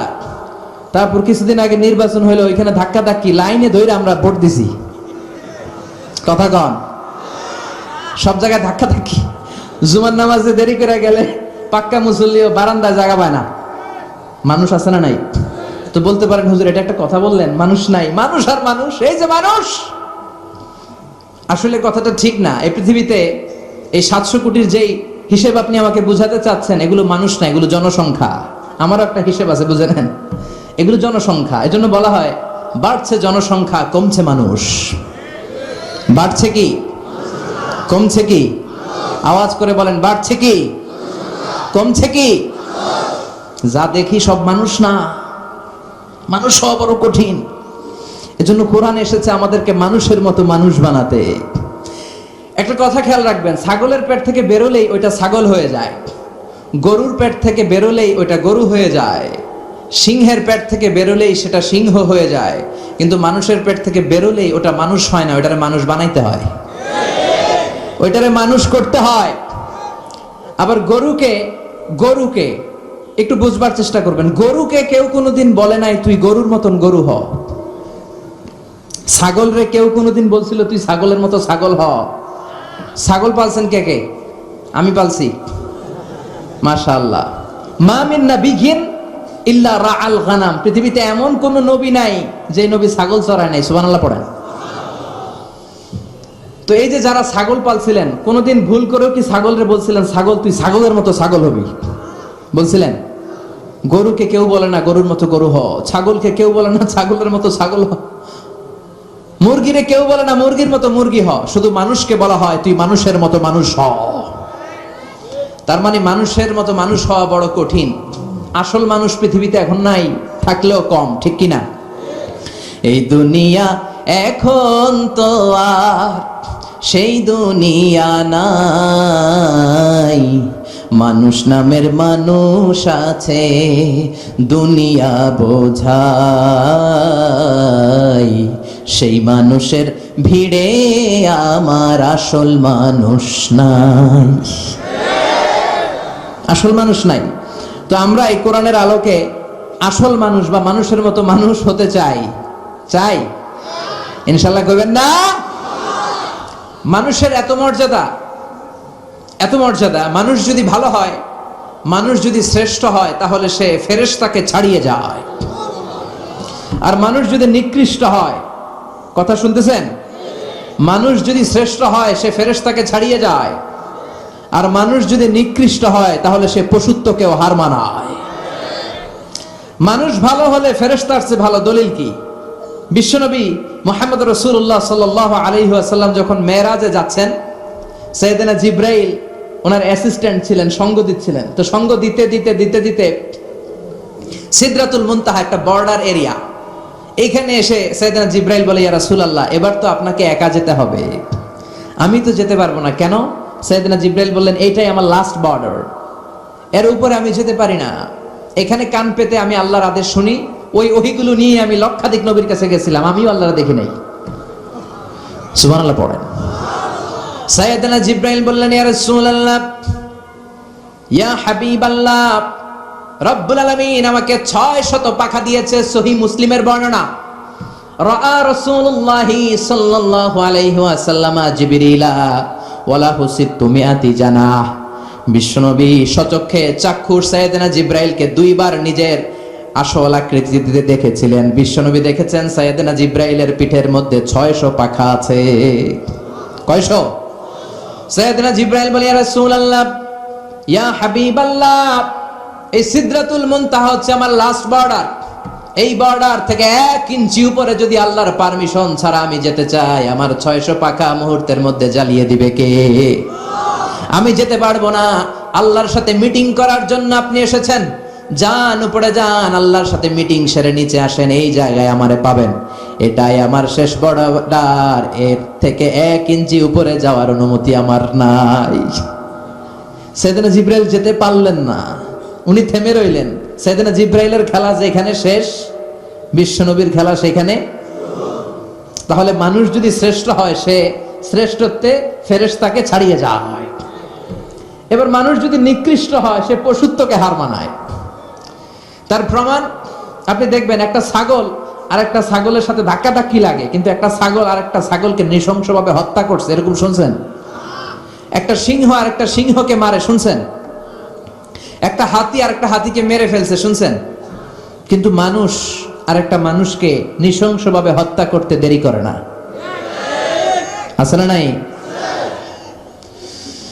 আপনি কখনো শুনবেন না একটা বাঘ আর একটা বাঘকে হত্যা করে 10 টুকরা করেছে, একটা সিংহ আর একটা সিংহকে হত্যা করে 15 টুকরা করেছে, একটা হাতি আর একটা হাতিকে 40 টুকরা করে বস্তাবন্দি করেছে। কোনোদিন শুনেছেন? একটা মানুষ আর একটা মানুষকে শুধু নৃশংসভাবে হত্যাই করে না, 15 টুকরা, 20 টুকরা, 30 টুকরা করে বস্তাবন্দি করে ডোবার নালার ভেতরে ফেলে দিয়ে আসে। এরকম ডাকাত আছে না নাই? তার মানে মানুষ যদি ভালো হয়, সবচেয়ে ভালো। মানুষ যদি খারাপ হয়, সবচেয়ে নিকৃষ্ট, সে পশুত্বকেও হার মানায়। আল্লাহ বললেন, মানুষ যদি শ্রেষ্ঠ হয়, সে ফেরেশতাকে ছাড়িয়ে যাবে। আল্লাহু আকবার। আর মানুষ যদি নিকৃষ্ট হয়, সে পশুত্বকেও হার মানায়। সে তখন পশু থাকে না, পশুর চেয়েও নিচে চলে যায়। উলাইকা কাল আনআম বাল হুম আদাল। ঠিক কি না? লাহুম কুলুবুল লা ইয়াফকাহুনা বিহা ওয়া লাহুম আ'য়ুনুল লা ইউবসিরুনা বিহা ওয়া লাহুম আযানুল লা ইয়াসমাউনা বিহা উলাইকা কাল আনআমি বাল হুম আদাল উলাইকা হুমুল গাফিলুন। আল্লাহ বলে, ওদের অন্তর আছে কিন্তু কিছু শুনতে চায় না, হৃদয়ঙ্গম করে না। চোখ আছে, চোখ দিয়ে দেখে না। কান আছে, কান দিয়ে সত্য কথা শুনে না। তারা হলো পশুর মতো। পশুর মতো বললে ভুল হয়ে যাবে। বালহুম আদল, পশুর চেয়েও নিকৃষ্ট, পশুর চেয়েও খারাপ। এজন্য মানুষ যদি ভালো হয়, সে সবচেয়ে ভালো। মানুষ যদি খারাপ হয়, সে সবচেয়ে খারাপ। এখন কি মানুষ হইবেন, ডিসিশন ইজ ইয়ার্স, সিদ্ধান্ত আপনার। আপনি কি আপনার চরিত্রটাকে এত চমৎকার করবেন যে আপনি ফেরেশতাকে ছাড়িয়ে যাবেন, নাকি এমন চরিত্র আপনি গঠন করবেন যে চরিত্র দিয়ে আপনি পশুকেও হার মানিয়ে আল্লাহর গালি শুনবেন? দ্য ডিসিশন ইজ ইয়ার্স, সিদ্ধান্ত আপনার। এজন্য কি করে ভালো মানুষ হওয়া যায়, মানুষের ব্যাপারে কোরআনে আল্লাহ কি বললেন, এই নিয়ে কিছু কথা আমরা শুনবো ইনশাআল্লাহ। পড়েন। সূরার নাম বুঝলা গেছি? সূরার নাম সূরাতু আল ইনসান। ইনসান মানে কি? মানুষ। মানুষ নিয়ে মানুষের কৌতূহলের শেষ নেই। বিজ্ঞানীদের মতে মানুষ হচ্ছে হোমো স্যাপিয়েন্স প্রজাতির একটা প্রজাতি। এই মানুষের আচরণ কি, বিহেভিয়ারাল ক্যারেক্টারিস্টিক্স কি, এদের অ্যাটিটিউড কি, এদের ম্যানার কি, এরা আসলে কেমন, এদের সমস্যা কি, এ নিয়ে গবেষণার রিসার্চের কোনো অন্ত নেই। জার্মান দার্শনিক কার্ল মার্কসের নাম শুনছেন না? কথা বলেন। উনি গবেষণা করে পেয়েছে মানুষ হচ্ছে পেট সর্বস্ব জীব। মানে খাদ্য সমস্যা, food problem is the burning issue for the human being. খাদ্য সমস্যা মানুষের বড় সমস্যা। পেট ঠান্ডা তো দুনিয়া ঠান্ডা, পেটে খেলে পিঠে সয়। এটা ওনার গবেষণার রেজাল্ট। এরপরে রাশিয়ান আরেক দার্শনিক নাম ভ্লাদিমির লেনিন, সহজে সংক্ষেপে ওরে অনেকে লেনিন বলে, লেনিন লেনিন। তো লেনিন এসে বললেন, না, খাদ্য সমস্যা মানুষের বড় সমস্যা নয়, মানুষের বড় সমস্যা সেক্স সমস্যা। মানে যৌন সমস্যা। যৌনতা ঠান্ডা তো সব ঠান্ডা। এরপরে আরেক উল্লুক্কা পাঠা ইংল্যান্ড থেকে আসলো, ওর নাম হচ্ছে রবার্ট চার্লস ডারউইন, সংক্ষেপে ওরা ডারউইন বলে, বিবর্তনবাদের আবিষ্কারক। তো রবার্ট চার্লস ডারউইন এসে বলল, মানুষের পেট সমস্যা বড় সমস্যা না, মানুষের সেক্স সমস্যা বড় সমস্যা না, মানুষ আসলে মানুষই না, মানুষ হলো বান্দর। মানুষ কি? মাথার তারের কানেক্টিভিটি একটু ঢিলা হলে যা হয় আর কি। মানুষ হলো বানর। সে এই বিষয়ের উপর একটা বইও লিখেছে, বইটার নাম হচ্ছে দ্য অরিজিন অফ স্পিসিস।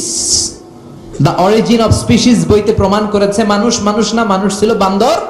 বান্দর থেকে সময়ের বিবর্তনে, কালের আবর্তনে এটা মানুষ হয়ে গেছে। নাউজুবিল্লাহ, আস্তে করে পড়েন। এবার আসেন দেখি কোরআন কি বলে। আসলে কি পেটের সমস্যা, না যৌন সমস্যা, না বান্দরামির সমস্যা? আল্লাহ বলেন না না, পেট সমস্যা মানুষের বড় সমস্যা না, যৌন সমস্যা মানুষের বড় সমস্যা না। মানুষ কশিন কালে বানর থেকে দুনিয়ার বুকে আসে নাই। মানুষ হলো আশরাফুল মাখলুকাত। আশরাফুল মাখলুকাত, সৃষ্টি সেরা। তার শ্রেষ্ঠত্ব আল্লাহ এত দিয়েছে, মাটি দিয়ে তাকে তৈরির পরও নূরের ফেরেশতা তাকে সেজদা দিতে বাধ্য হয়েছে। তুমি মাটির আদমকে প্রথম সৃষ্টি করিয়া ঘোষণা করিয়া দিলে শ্রেষ্ঠ বলিয়া, তাই তো নূরের ফেরেশতা করে আদমকে সেজদা। পড়েন, তাই তো নূরের ফেরেশতা করে আদমকে সেজদা। সবার চেয়ে সম্মান দিলে মাটির আদমকে। সবাই পড়বেন, আল্লাহু আল্লাহু তুমি জাল্লে জালালুহু, শেষ করা তো যায় না গে তোমার গুণগান। আল্লাহু আল্লাহু, পড়েন আল্লাহু আকবার। আল্লাহ বললেন না, পেটের সমস্যা বড় সমস্যা না, যৌন সমস্যা বড় সমস্যা না। মানুষ বানর থেকে আসে নাই, মানুষ হলো আশরাফুল মাখলুকাত। ওয়ালাকাদ কাররামনা বানি আদম ওয়া হামালনাহুম ফিল বাররি ওয়াল বাহরি ওয়া রাযাকনাহুম মিনাত তাইয়্যিবাত ওয়া ফাদ্দালনাহুম আলা কাসীরিম মিম্মান খালাকনা তাফদীলা। পড়েন সুবহানাল্লাহ। আমি মানুষকে অনেক সম্মান দিয়েছি, জলে স্থলে বিচরণের সুযোগ করে দিয়েছি, পবিত্র খাবার তার জন্য রিজিক হিসেবে দিয়েছি, আর মানুষকে সব সৃষ্টির মধ্য থেকে শ্রেষ্ঠত্ব দিয়েছি। কার কথা? দলিল পাইছেন? ওয়ালাকাদ কাররামনা বানি আদম, I have dignified the status of the sons of Adam and Eve. আদমের সন্তানদেরকে আমি পৃথিবীতে সবচাইতে বেশি সম্মান দিয়েছি। কেমনে আদম বানর থেকে আসবে? আদমরে তো আমি বানাইছি। লাম্মা খালাকাল্লাহু আদামা ওয়া কানা তুলুহু 60 যিরাআন, বুখারীর বর্ণনা। আল্লাহ বললেন, আদমকে যখন আমি বানালাম 60 গজ লম্বা করে বানালাম। 60 যিরাআন, বুখারীর বর্ণনা, সহিহ বুখারীর রেফারেন্স। যখন আদমকে আমি বানিয়েছি 60 হাত লম্বা করে বানিয়েছি। তোমরাও যখন জান্নাতে যাবে 60 হাত লম্বা হয়ে যাবে। আদম আলাইহিস সালামকে আল্লাহ কয় হাত লম্বা করে বানালেন? হ্যাঁ, আমনে কয় হাত? আমি কয় হাত? কথা কন। ফেরাউন কয় হাত? এবার খাইছে ধরা। হ্যাঁ, ফেরাউনের ব্যাপারে অনেক মিথোলজি আছে দেশে, যে অনেক লম্বা। এক বক্তার ওয়াজেও শুনছি যে আমার পাগড়ি দিয়ে আমি মাইপ পাইছি 60 হাত লম্বা। কিন্তু আমি তো মিশরে ছিলাম, আমি দেখেছি ফেরাউন আসলে এত লম্বা নয়। ওর আসল নাম মিনেফতাহ রামসিস আস-সানি, দ্বিতীয় রামসিস। ফেরাউন বা ফারাও হচ্ছে মিশরের সিংহাসনে যারা বসে ওদের উপাধি। যেমন প্রেসিডেন্ট বা রাষ্ট্রপতি, এটা কি কারো নাম? যেই ওই চেয়ারে বসবে, বঙ্গভবনে থাকবে, উনি রাষ্ট্রপতি। তো যারাই মিশরের সিংহাসনে বসে তারাই ফারাউজ বা ফেরাউন। এই ফেরাউনের সাথে কিন্তু আমি কথা কইছি, বিশ্বাস হয় না? তবে এক পেশে কথা, মানে ও কথা কয় না, আমিই কইছি খালি। ও মিয়া এক পেশে কথা হয় না? আপনারা মাঝে মাঝে আল্লাহর সাথে কথা কন না? বলি না, আল্লাহ রে অসুস্থ, তুমি দেখো না, সুস্থ করে দাও আল্লাহ। বলি না আমরা বিড়বিড় করে? কথা তো বলি, এক পেশে কথা। তো ফেরাউনের সাথেও আমি বলছি। মিশরে যে আমার অনেক আকাঙ্ক্ষা ছিল যে এইটারে দেখতে হবে আগে, তো ফ্রিতে দেখেছি, ফর ফ্রি। আমাদের আল আজহার ইউনিভার্সিটির যে কার্ড ছিল, ওই কার্ড ছিল জামিয়াতুল আজহার শরীফের কার্ড, ওটা দিয়ে আবার ফ্রিতে অনেক জায়গায় যাওয়া যায়। তো একবারই দেখেছি আমি মিশরের রাজধানী কায়রোর যে জাতীয় জাদুঘর, ওদের রয়্যাল মমিস চেম্বারের 2nd ফ্লোরে ওকে শোয়া রাখা হয়েছে। তো অনেক আশা ভরসা নিয়ে গেলাম, ঢুইকাই দেখি ওই রুমের ভিতরে ফেরাউন চাচা শুয়ে রয়েছে। তো যেই ফেরাউনকে জিজ্ঞেস করলাম, হেই ম্যান, হোয়াটস আপ, কেমন আছো? কিন্তু ওর মুখ দিয়ে কোনো কথা নাই। অনেক কিছু জিজ্ঞেস করলাম যে তুই এত বড় কলিজা হইলো কেমনে, তুই আমার নবী মুসারে ধমক দিলি কি করে? আল্লাহর পয়গম্বরকে তুই ধমক দিয়েছিস, তোর এত বড় বকের পাটা কে দিয়েছে? অনেক কথা বললাম, কিন্তু আজকে ওর কোনো আওয়াজ নাই। আমিও পাইছি সুযোগ, আমারে কওয়ারও সুযোগ নাই। ইচ্ছা মতো দোলাই করলাম ফেরাউন রে। আল্লাহু আকবার। ওর ধমকিতে নাকি মিশরের জমিন কাঁপতো, কিন্তু আজকে ওরা শুটকি বানায় রাখছে কে? এজন্য ওর মতো গাদ্দারে যদি এখনো কেউ করে, ওর থেকে শিক্ষা নেওয়ার দরকার আছে না নাই? খেয়াল রাখবেন, আল্লাহ ফেরাউনকে অনেক ছাড় দিয়েছে, কিন্তু ছেড়ে দেয় নাই। আল্লাহর সুন্নাত হচ্ছে আল্লাহ ছাড় দেয়, ছেড়ে দেয় না। আল্লাহ কি দেয়? কি দেয় না? ফেরাউন রে কি দিছিল? কি দেয় নাই? নমরুদ রে কি দিছে? কি দেয় নাই? আবু জাহেলকে ছাড় দিয়েছে, ছেড়ে দেয় নাই। এখনো যদি ফেরাউনের পথে কেউ হাঁটে, ওকে আল্লাহ দেখা যায় ছাড় দিচ্ছে, কিন্তু ছেড়ে দিবে না। চিল্লায় বলো ঠিক কিনা? পৃথিবীতে কেউ তো স্থায়ী হয় না, হোক না সে ফেরাউন কিবা নমরুদ। কেউ ভাবে চিরদিন রয় না, কেউ ভাবে চিরকাল রয় না।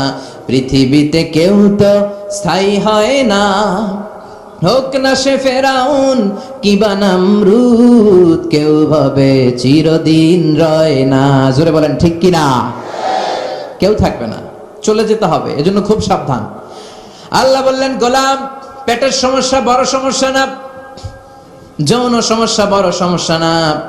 মানুষ বানর থেকে আসে নাই, মানুষকে আশরাফুল মাখলুকাত বানিয়েছে কে? আবার মানুষকে আল্লাহর খলিফা বানিয়েছে কে? ইন্নী জাইলুন ফিল আরদি খলিফা। আমি মানুষকে দুনিয়ার বুকে আমার প্রতিনিধি বানিয়েছি। সুবহানাল্লাহ। আমরা আল্লাহর প্রতিনিধি, ভাইস জেরেন্ট অফ আল্লাহ, লিইজরাই আহকামিহি ওয়া লিতানফিযি আওয়ামিরিহি ফিদ দুনিয়া। এই দুনিয়ার বুকে আল্লাহর আদেশ নিষেধ বাস্তবায়ন করার জন্য তার খলিফা হয়ে আমরা পৃথিবীতে এসেছি। চিল্লায় বলেন ঠিক কিনা? আল্লাহ বললেন, চোর যদি চুরি করে হাত কেটে দেয়, কার আইন? আস-সারিকু ওয়াস-সারিকাতু ফাকতাউ আইদিয়াহুমা জাযাআম বিমা কাসাবা নাকালাম মিনাল্লাহ ওয়াল্লাহু আজিজুন হাকীম। এটা কার কথা? If anyone steals something very precious from the society, the government should cut down his right hand.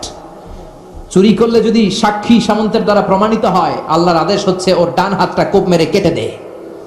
তবে এটা আমরা কাটবো না, এটা গভর্নমেন্ট কাটবে। কিন্তু আইনটা কার? এদিকে কোনোভাবে এটারে উল্টাপাল্টা করার সুযোগ আছে? খেয়াল করে শুনেন। মাদিনাতে বনু মাখজুমিয়া গোত্রের এক মেয়ে চুরিতে ধরা পড়লো। এখন এই মেয়ে ছিল অনেক বংশীয় একটা মেয়ে। সাহাবারা দেখলো এই মেয়ের হাত যদি বিশ্বনবী কেটে দেয়, তাহলে তো মদিনাতে মারামারি লেগে যাবে। সবাই ভাবলো বিশ্বনবীরে বলি, নবী মাফ করে দেন, কেটে দিয়েন না। কিন্তু বিশ্বনবীর সামনে দাঁড়িয়ে বলার সাহস কারো হয় না। বিশ্বনবীর পালক পুত্র যায়েদ বিন হারেসা, তার ছেলে উসামারে বিশ্বনবী বড্ড ভালোবাসে। ওনাকে বলা হতো হুব্বু রাসূলিল্লাহ, বিশ্বনবীর ভালোবাসা। সবাই বলে, উসামা আমরা পারবো না, তুই যা বিশ্বনবীর কাছে যে সুপারিশ কর, নবী যেন মেয়েটার হাত কেটে না দেয়। উসামা যে ডাক দিয়ে বলে, নবী এই মেয়েটার হাত কেটে দিয়েন না। বিশ্বনবীর চেহারাটা মুহূর্তের মধ্যে আগুনের গোলার মতো লাল হয়ে যায়। রেগে গেলেন, বললেন, উসামা এত বড় সাহস তুই পেলি কই? এটা আল্লাহর আইন। লাউ কানাত ফাতিমাতু বিনতি মুহাম্মাদিন সারাকাত লাকাতা মুহাম্মাদুন ইয়াদাহা। ওই বনু মাখজুমিয়া গোত্রের মেয়ে তো অনেক কাছের কথা, আমার কলিজার টুকরা, নয়নের পুটুলি ফাতেমাও যদি চুরি করে ধরা পড়ে, তার ডান হাত কেটে দিতে আমি বিশ্বনবী এক সেকেন্ডও দেরি করব না। আইনটা কার? এই চোরের বিচার হোক আমরা চাই কি চাই না? একটা চোরের বিচার যদি আমাদের 17 কোটি মানুষের প্রধানমন্ত্রী, মাননীয় প্রধানমন্ত্রী শেখ হাসিনার তত্ত্বাবধানে জাতীয় মসজিদ বাইতুল মোকাররমের সামনে যদি একটা বড় চোরের হাত কেটে দেয়া হয়, আর সবগুলো টেলিভিশন চ্যানেল যদি লাইভ সরাসরি সম্প্রচার করে, আমরা সবাই যদি দেখি বাংলার জমিনে আর কোন চোর খুঁজে পাওয়া যাবে? এই কোরআনের বিধানগুলো বাংলার জমিনে কায়েম হোক, আমরা চাই কি চাই না? তবে লাউ সুর, কদু সুর, মুরগি সুর এই সুর না, এগুলা পরে আরো বড় সুর আছে, যারা এক সিগনেচার দিয়ে দেশের হাজার কোটি টাকা শেষ করে দেয়, যারা শেয়ার বাজার লুটে পুটে খেয়ে ফেলে, হলমার্ক শেষ করে দেয়, দেশের টাকা বিদেশে পাচার করে দেয়, এরকম ডাকাত আছে না নেই? এই ডাকাতগুলোর বিচার সবার আগে হওয়া দরকার। এই বিধানটা কার? আল্লাহর। আমরা আল্লাহর বিধান আল্লাহর জামিনে চাই, ঠিক কিনা? ইনশাআল্লাহ। মাননীয় প্রধানমন্ত্রী অনেক লম্বা সময়ের জন্য আছেন। তিনি আগে ছিলেন কয়দিন?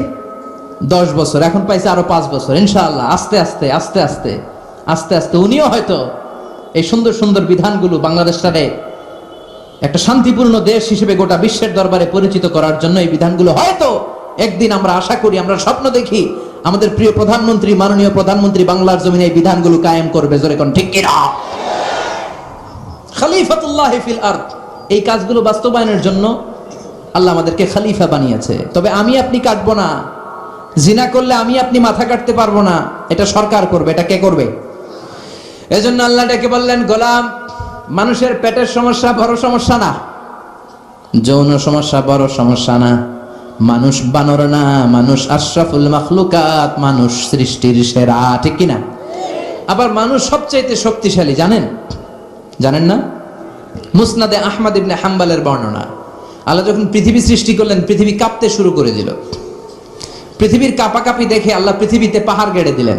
ওয়াজআলনাল জিবালা, কথা বলে না, এত হাফেজ। ওয়াজআলনাল জিবালা আওতাদা, পাহাড়কে আমি পেড়েগের মতো গেড়ে দিয়েছি। আল্লাহ 7টা টেকটনিক প্লেট তৈরি করলেন। 7 tectonic plates create the mountain range on আর্থ।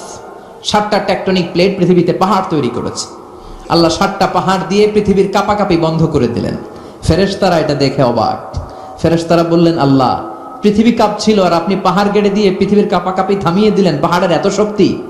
হাল মিন খালকিকা আসাদ্দু মিনাল জিবাল। হে আল্লাহ, আপনার সৃষ্টির মধ্যে পাহাড়ের চাইতে শক্তিশালী কি কিছু আছে? সুবহানাল্লাহ কইবেন না? আল্লাহ বললেন, নাম আছে। সেটা হচ্ছে আল হাদিদ, মানে লোহা। কারণ লোহা পাহাড়ের ভিতরে ঢুকাই দেওয়া যায়। সুবহানাল্লাহ বাড়িতে গিয়া বললেন। আবার এই আল হাদিদ নামে আল্লাহর কোরআনে একটা সূরা আছে না নাই? সূরার নাম কি? সবাই বলেন। وأنزلنا الحديد فيه بأس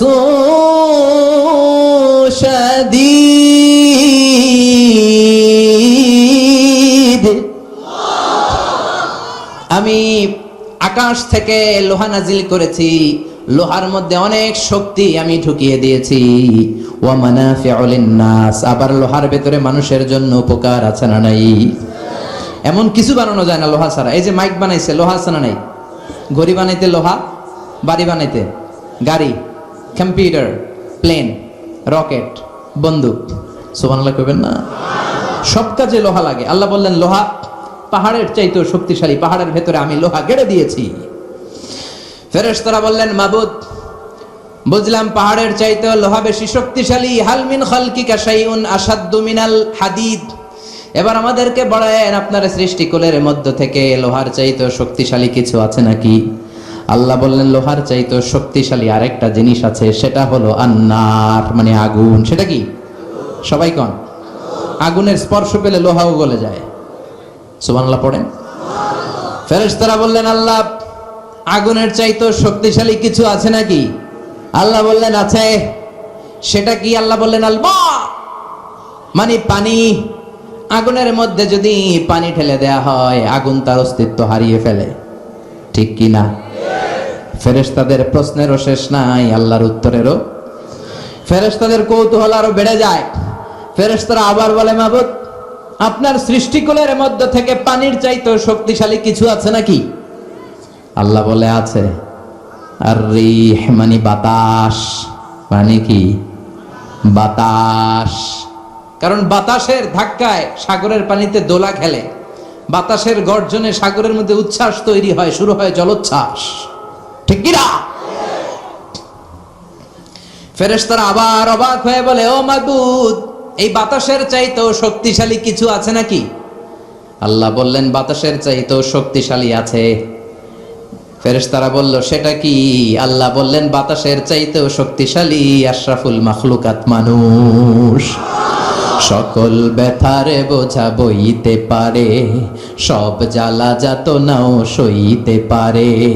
বিপদ আপদ এলে আল্লাহকে ডাকে, তার দয়া করুণায় ভরসা রাখে।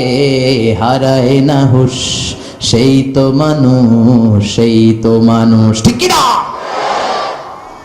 আল্লাহ বললেন, মানুষ শক্তিশালী, তবে ওই মানুষ, যেই মানুষ ডান হাত যা দান করে বাম হাত সেটা টের পায় না। সুবহানাল্লাহ পড়েন। তার মানে আপনারা সবচেয়ে শক্তিশালী।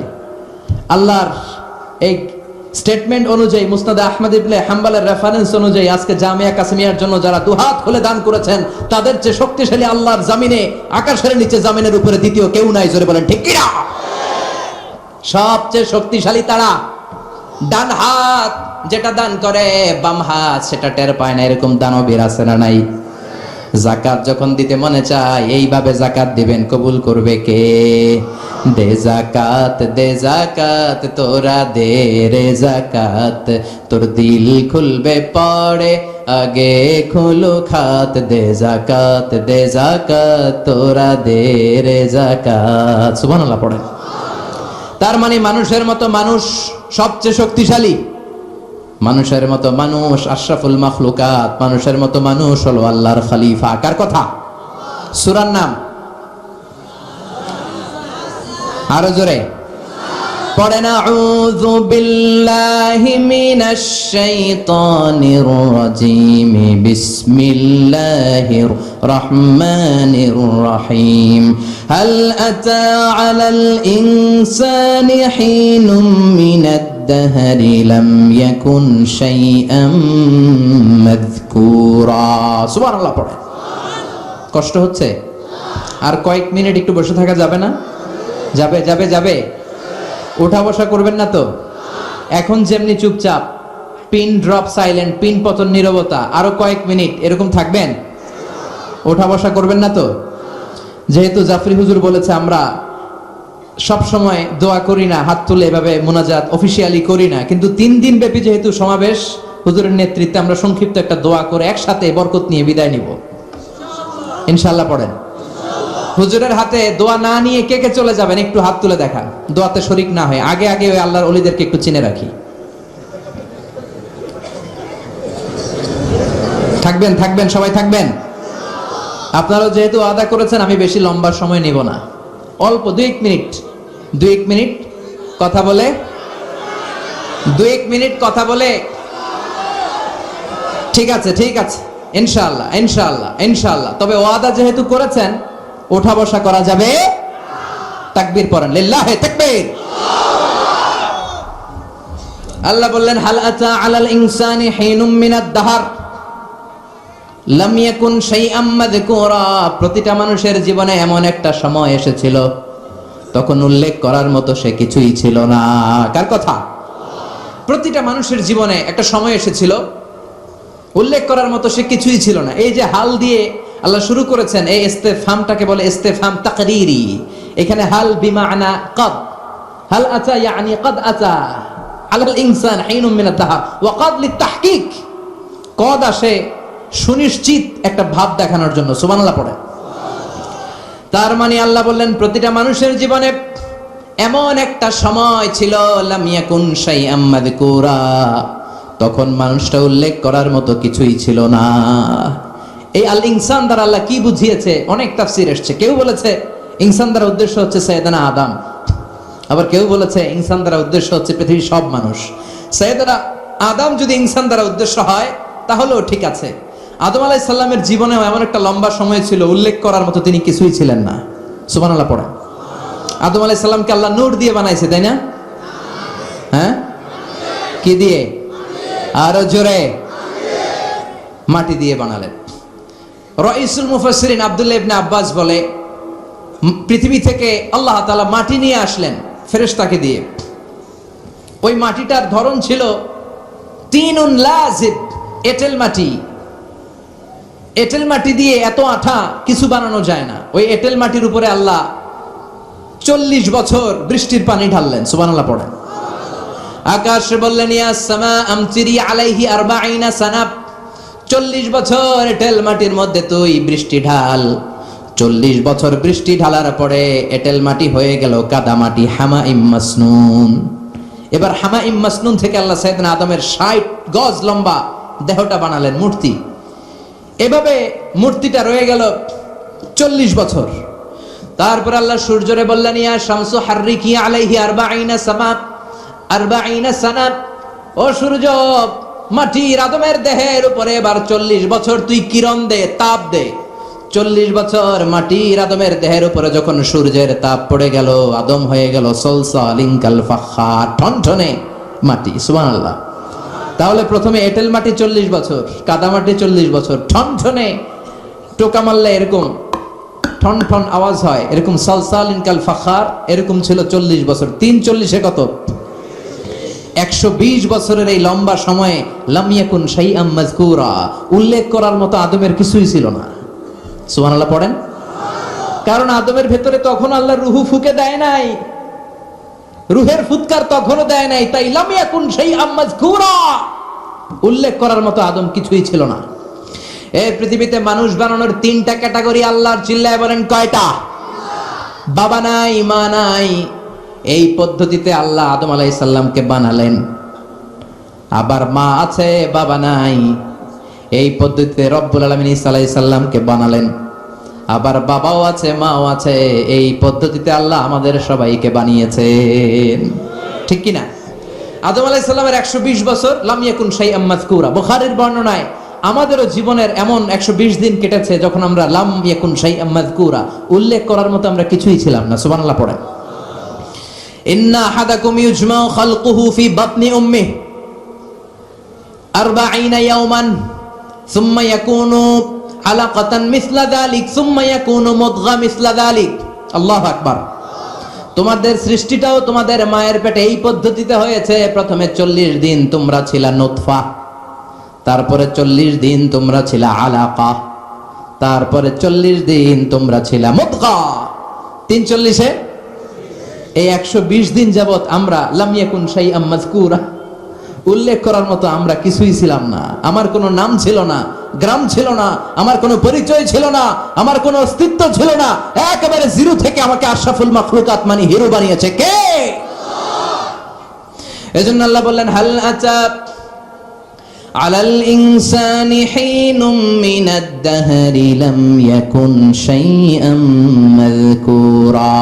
প্রতিটি মানুষের জীবনে এমন একটা সময় ছিল, উল্লেখ করার মতন সে কিছুই তখন ছিল না। ইন্না খালাকনাল ইনসানা মিন নুতফাতিন আমশাজিন নাবতালি ফাজআলনাহু সামিআন বাসীরা। পড়েন আল্লাহু আকবার। আল্লাহ বললেন ইন্না খালাকনাল ইনসানা মিন নুতফাতিন আমশাজ, মানুষকে আমি মিশ্রিত বীর্য থেকে বানিয়েছি। কার কথা? আমার এমফিলের রিসার্চ ছিল এটা নিয়ে, তো ভাবলাম আমার রিসার্চ নিয়ে কিছু কথা আপনাদের সাথে শেয়ার করি। আমার এমফিলের রিসার্চের টপিক ছিল embryology, the embryology in the holy Quran, how the little embryo develops in mother's womb. মায়ের পেটে বাচ্চার ছোট্ট ভ্রূণটা কেমন করে ডেভেলপ করে, 8 মাস 9 মাস পরে কেমন করে জামিনে আসে, এটার উপর আমার গবেষণা ছিল। এমব্রয়োলজি বাংলা হচ্ছে ভ্রূণ তত্ত্ব, ইলমুল আজিন্না, আরবিতে কি? ইলমুল আজিন্না, ভ্রূণ তত্ত্বের উপর আমার রিসার্চ ছিল। আর পিএইচডি রিসার্চ হচ্ছে the behavioural characteristics of the human being in the holy Quran. মানুষের আচরণগত, এক এক মানুষের এক এক আচরণ। এক বাবার 5 ছেলে, একটা যায় এদিকে আরেকটা যায় ওদিকে, আরেকটা সামনে হাঁটে আরেকটা হাঁটেই না, আছে না নাই? এক একটার আচরণ। তো মানুষের আচরণের ব্যাপার আল্লাহ কোরআনে কি বলেছেন, এটা নিয়ে আমার পিএইচডি থিসিসের রিসার্চের টপিক। সেজন্য আল্লাহ আমাদেরকে প্রথমে বানিয়েছিলেন নুতফা। খেয়াল করে বুঝবেন, তাহলে বুঝতে সহজ হবে। নুতফা, তারপরে আলাকা, তারপরে মুদগা, sperm drop, blood clot, and finally the little stash, little flesh. গোশতের টুকরা ছিলাম, ছোট্ট নুতফা ছিলাম, সামান্য শুক্রাণু ছিলাম আমরা। শুক্রাণু, আমি, আপনি, আমরা সবাই শুক্র ছিলাম না, আমরা ছিলাম শুক্রাণু। মানে শুক্রের অণু। আমরা ডিম্বও ছিলাম না, আমরা ছিলাম ডিম্বাণু। আরবিতে বলে আল বুয়াইদা আল উনসাউইয়া, বাইদা না, বুয়াইদা তাসগীর, আল বুয়াইদা আল উনসাউইয়া। ডিম্বাণু, ডিমের অণু ছিলাম, শুক্রের অণু ছিলাম। এক ফোঁটা শুক্রের ভিতরে 20 কোটি শুক্রাণু থাকে, ওইটার একটা ছিলাম আমি, সলিমুদ্দিন। সুবহানাল্লাহ কইবেন না? এই শুক্রের ভেতরে যে প্রাণ আছে, 1977-এ হাম আর লিয়েন হুক, এই দুইজন বিজ্ঞানী মাইক্রোস্কোপ দিয়ে তারা শুক্রের ভেতরে, বীর্যের ভেতরে ছোট ছোট কি যেন নড়াচড়া করে প্রাণের অস্তিত্ব তারা সেখানে খুঁজে পেয়েছে। এরপরে sir William case more, the developing human being, উনি একজন অ্যানাটমিস্ট, হিউম্যান বডি অ্যানাটমি নিয়ে গবেষণা করে। তিনি আরো ডেভেলপ রিসার্চ আবিষ্কার করেছেন মানুষের বড় হওয়ার উপরে। পড়েন সুবহানাল্লাহ। এজন্য আল্লাহ বলেন তুমি খুবই ক্ষুদ্র ছিলা, বাবার পিঠ থেকে মায়ের পেটের ভেতরে তোমারে ঢুকাইয়া দিয়েছে কে? ফালইয়ানযুরিল ইনসানু মিম্মা খুলিকা, খুলিকা মিম্মা ইন দাফিক ইয়াখরুজু মিন বাইনিস সুলবি ওয়াত তারাইব। বাবার পৃষ্ঠদেশ থেকে, মায়ের গর্ভদেশে সবেগে সামান্য একটা নাপাক পানি থেকে তোরে এত বড় করলো কে? তোরে হিরো থেকে জিরো বানালো কে? আমাদের কোনো নাম ছিল না, আমার কোনো গ্রাম ছিল না, কত ক্ষুদ্র ছিলাম আমি, কত তুচ্ছ ছিলাম আমি, কত নগণ্য ছিলাম আমি। আমাদের সৃষ্টি প্রক্রিয়ার দিকে আমাদেরকে নজর করতে দিয়ে আল্লাহ বুঝাতে চাইলেন অহংকার করিস না, অহংকার করার মতো কিচ্ছু তোর মাঝে নাই। চিৎকার করে বলতে হবে ঠিক কি না? স্পার্ম ড্রপ, ওভাম, দুইটা মিলে তৈরি হলো জাইগোট, ভ্রূণ কোষ। সেখান থেকে ডেভেলপ করে তৈরি হলো এমব্রয়ো, মানে ভ্রূণ। এটা ছিল ব্যাঙ্গাচির মতো যোগ। বর্ষাকালে ব্যাঙ্গের পোনা দৌড়ায়, ছোট বাচ্চারা কুড়ায় নিয়ে আসে ঘরে, মাছের পোনা মনে করে। আছে না নাই? ঠিক এরকম ছিলাম আপনি আর আমি। এটার উপর আমার অনেক গবেষণা। ব্যাঙ্গের বাচ্চার মতো ছিলাম, জোকের মতো মায়ের জরায়ুর দেয়ালে লেগেছিলাম। এমব্রয়ো থেকে আমরা হলাম ফেইটাস, যেটাকে আরবিতে বলে মুদগা, গোশতের টুকরা। এরপরে আল্লাহ এই ফেইটাসকে ডেভেলপ স্টেজে নিতে শুরু করলেন। এই ফেইটাসের ভিতরে আল্লাহ আমার স্কেলিটন দিলেন, মানে কঙ্কাল ঢুকায় দিলেন। আমার স্কাল দিলেন, মাথার খুলি দিলেন। আমার পিঠে একটা স্পাইনাল কর্ড দিলেন, শির দ্বারা। এরপরে আমার হার্টের দুইটা পার্টিশন করলেন। এরপরে রুহের ফুৎকার দিলেন। এরপরে শুরু হইল আমার ধপ ধপ ধপ। সুবহানাল্লাহ পড়ে। লাঞ্চের কাজ শুরু হলো। লাঞ্চের কাজ, ফুসফুসের কাজ, দম নেয়া, দম ছাড়া। 1 মিনিট যদি দম বন্ধ থাকে আপনার অবস্থা কি? খালি শেষ নাকি ঠুস? হায় রে মানুষ রঙিন ফানুষ, দম ফুরাইলে তবু তো ভাই কারোরই নাই একটুখানি। হায় রে মানুষ রঙিন ফানুষ, রঙিন ফানুষ, হায় রে মানুষ। আল্লাহু আকবার। আল্লাহ বললেন ফাকাসাউনাল ইযামা লাহমা, স্কেলিটন কঙ্কাল গোশত দিয়ে আমি প্যাকেট পড়ালাম। সেখানে তোর হার্ট দিলাম, লাঞ্চ দিলাম, সেখানে তোর গল ব্লাডার দিলাম, কিডনি দিলাম, ইন্টেস্টাইন দিলাম। ফি যুলুমাতিন সালাস, 3টা অন্ধকার প্রকোষ্ঠের ভিতরে আমি তোকে ইন্টেনসিভ গার্ড দিয়ে রেখেছি। ফি করারিম মাকিন, ওই 9টা মাস তোর মায়ের পেটের ভিতরে তোর যে খাবার, অক্সিজেন, পানি গিয়েছে, পৃথিবীর কোনো কবিরাজের কবিরাজি কাজে লাগে নাই। জোরে বলেন ঠিক কি না? এজন্য আল্লাহ বললেন ইন্না খালাকনাল ইনসানা মিন নুতফাতিন আমশাজিন নাবতালি ফাজআলনাহু সামিআন বাসীরা। এই ছোট্ট বীর্যের ফোঁটা থেকে এত বিশাল মানুষ করে তোরে বানালো কে? এরপরে নাবতালিহি, দুনিয়ায় আসার পরে তোর পরীক্ষা শুরু হয়ে যায়। আল্লাযী খালাকাল মাউতা ওয়াল হায়াতা লিয়াবলুয়াকুম আইয়ুকুম আহসানু আমালা। আল্লাহ জীবন মৃত্যুর এই খেলা খেলছেন, আমাদের কার আমল ভালো কার আমল খারাপ এইটা পরীক্ষা করার জন্য। দুনিয়াতে আমাদের পরীক্ষার দরকার আছে না নাই? প্রতিনিয়তই পরীক্ষা। এই যে মাহফিল করতেছে, এটাও পরীক্ষা। এখন আমরা পরীক্ষার হলে আছি।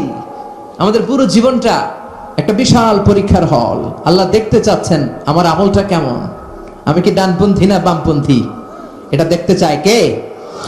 এরপর আল্লাহ বললেন তোকে আমি বানালাম ফাজআলনাহু সামিআন বাসীরা, তোকে আমি কান দিলাম দেখার জন্য, তোকে আমি দুইটা চোখ দিলাম, এজন্য চোখ পাওয়ার পরে চোখের নেয়ামতের শুকরিয়া করব কার? কান দিয়ে কোরআন তেলাওয়াত শোনার দরকার আছে না নাই? নাকি হিন্দি গান শুনবেন? তুঝে দেখা তুহে জানা সানাম শুনবেন? কান দিয়ে কি শুনবেন? কথা কন। যেন কানে শুনি সদা তোমার কালাম, হে খোদা চোখে যেন দেখি শুধু কোরআনের আয়াত, শোনো আমার মুনাজাত, শোনো শোনো ইয়া ইলাহি আমার মুনাজাত, শোনো আমার মুনাজাত। পড়েন আমিন। এই কানটা দিছে কে? কোরআনের যত জায়গায় সাম বাসার আগে আল্লাহ এনেছেন কোনটা? ওয়াল্লাযী আনশাআকুম ওয়া জাআলা লাকুমুস সামআ ওয়াল আবসার, ইন্নাস সামআ ওয়াল বাসারা ওয়াল ফুআদা কুল্লু উলাইকা কানা মাসউলা। সাম বাসার আগে এনেছে কোনটা?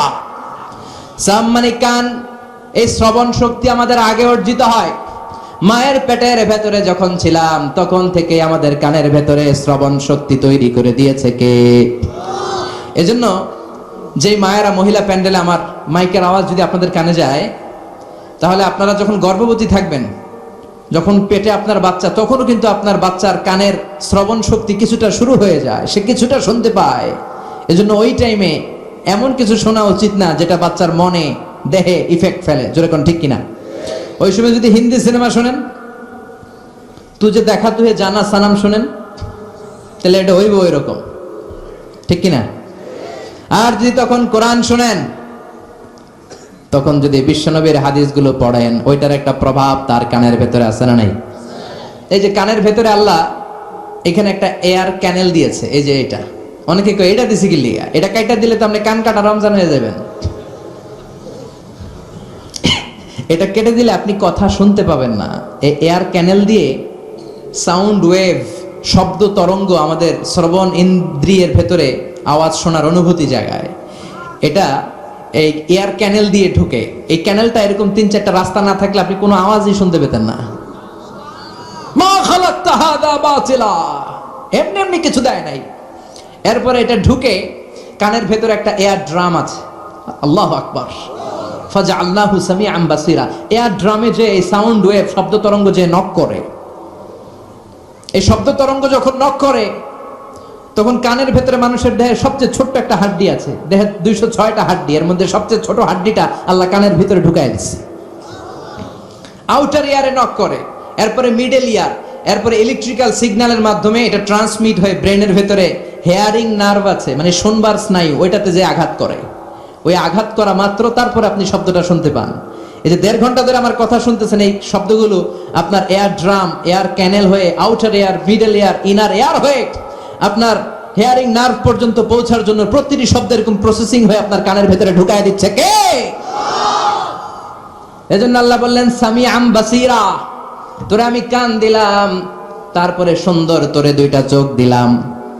যাদের চোখ নাই তারা জানে চোখ না থাকার কি জ্বালা।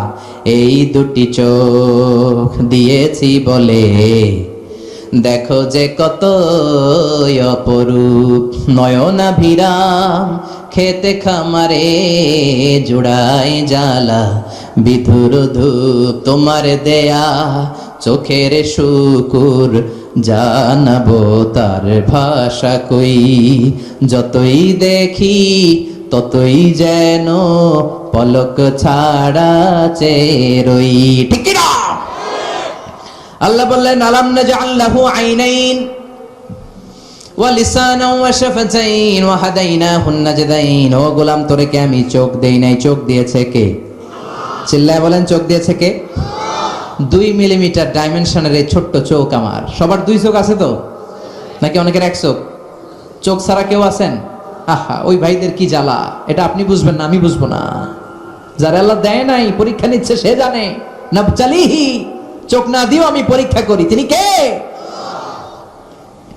2 মিলিমিটার ডাইমেনশনের ছোট্ট চোখ দিয়ে, এই যে আমার ভাইরা আমি যেমনে দেখি, সূর্যের দিকে তাকাইলে সূর্যটারও এমনি দেখি, ওটা কিন্তু কোটি মাইল দূরে। ক্যামেরা দিয়ে দেখবেন এত সুন্দর। চোখের মধ্যে জুমিং পাওয়ার আছে, জুমিং পাওয়ার।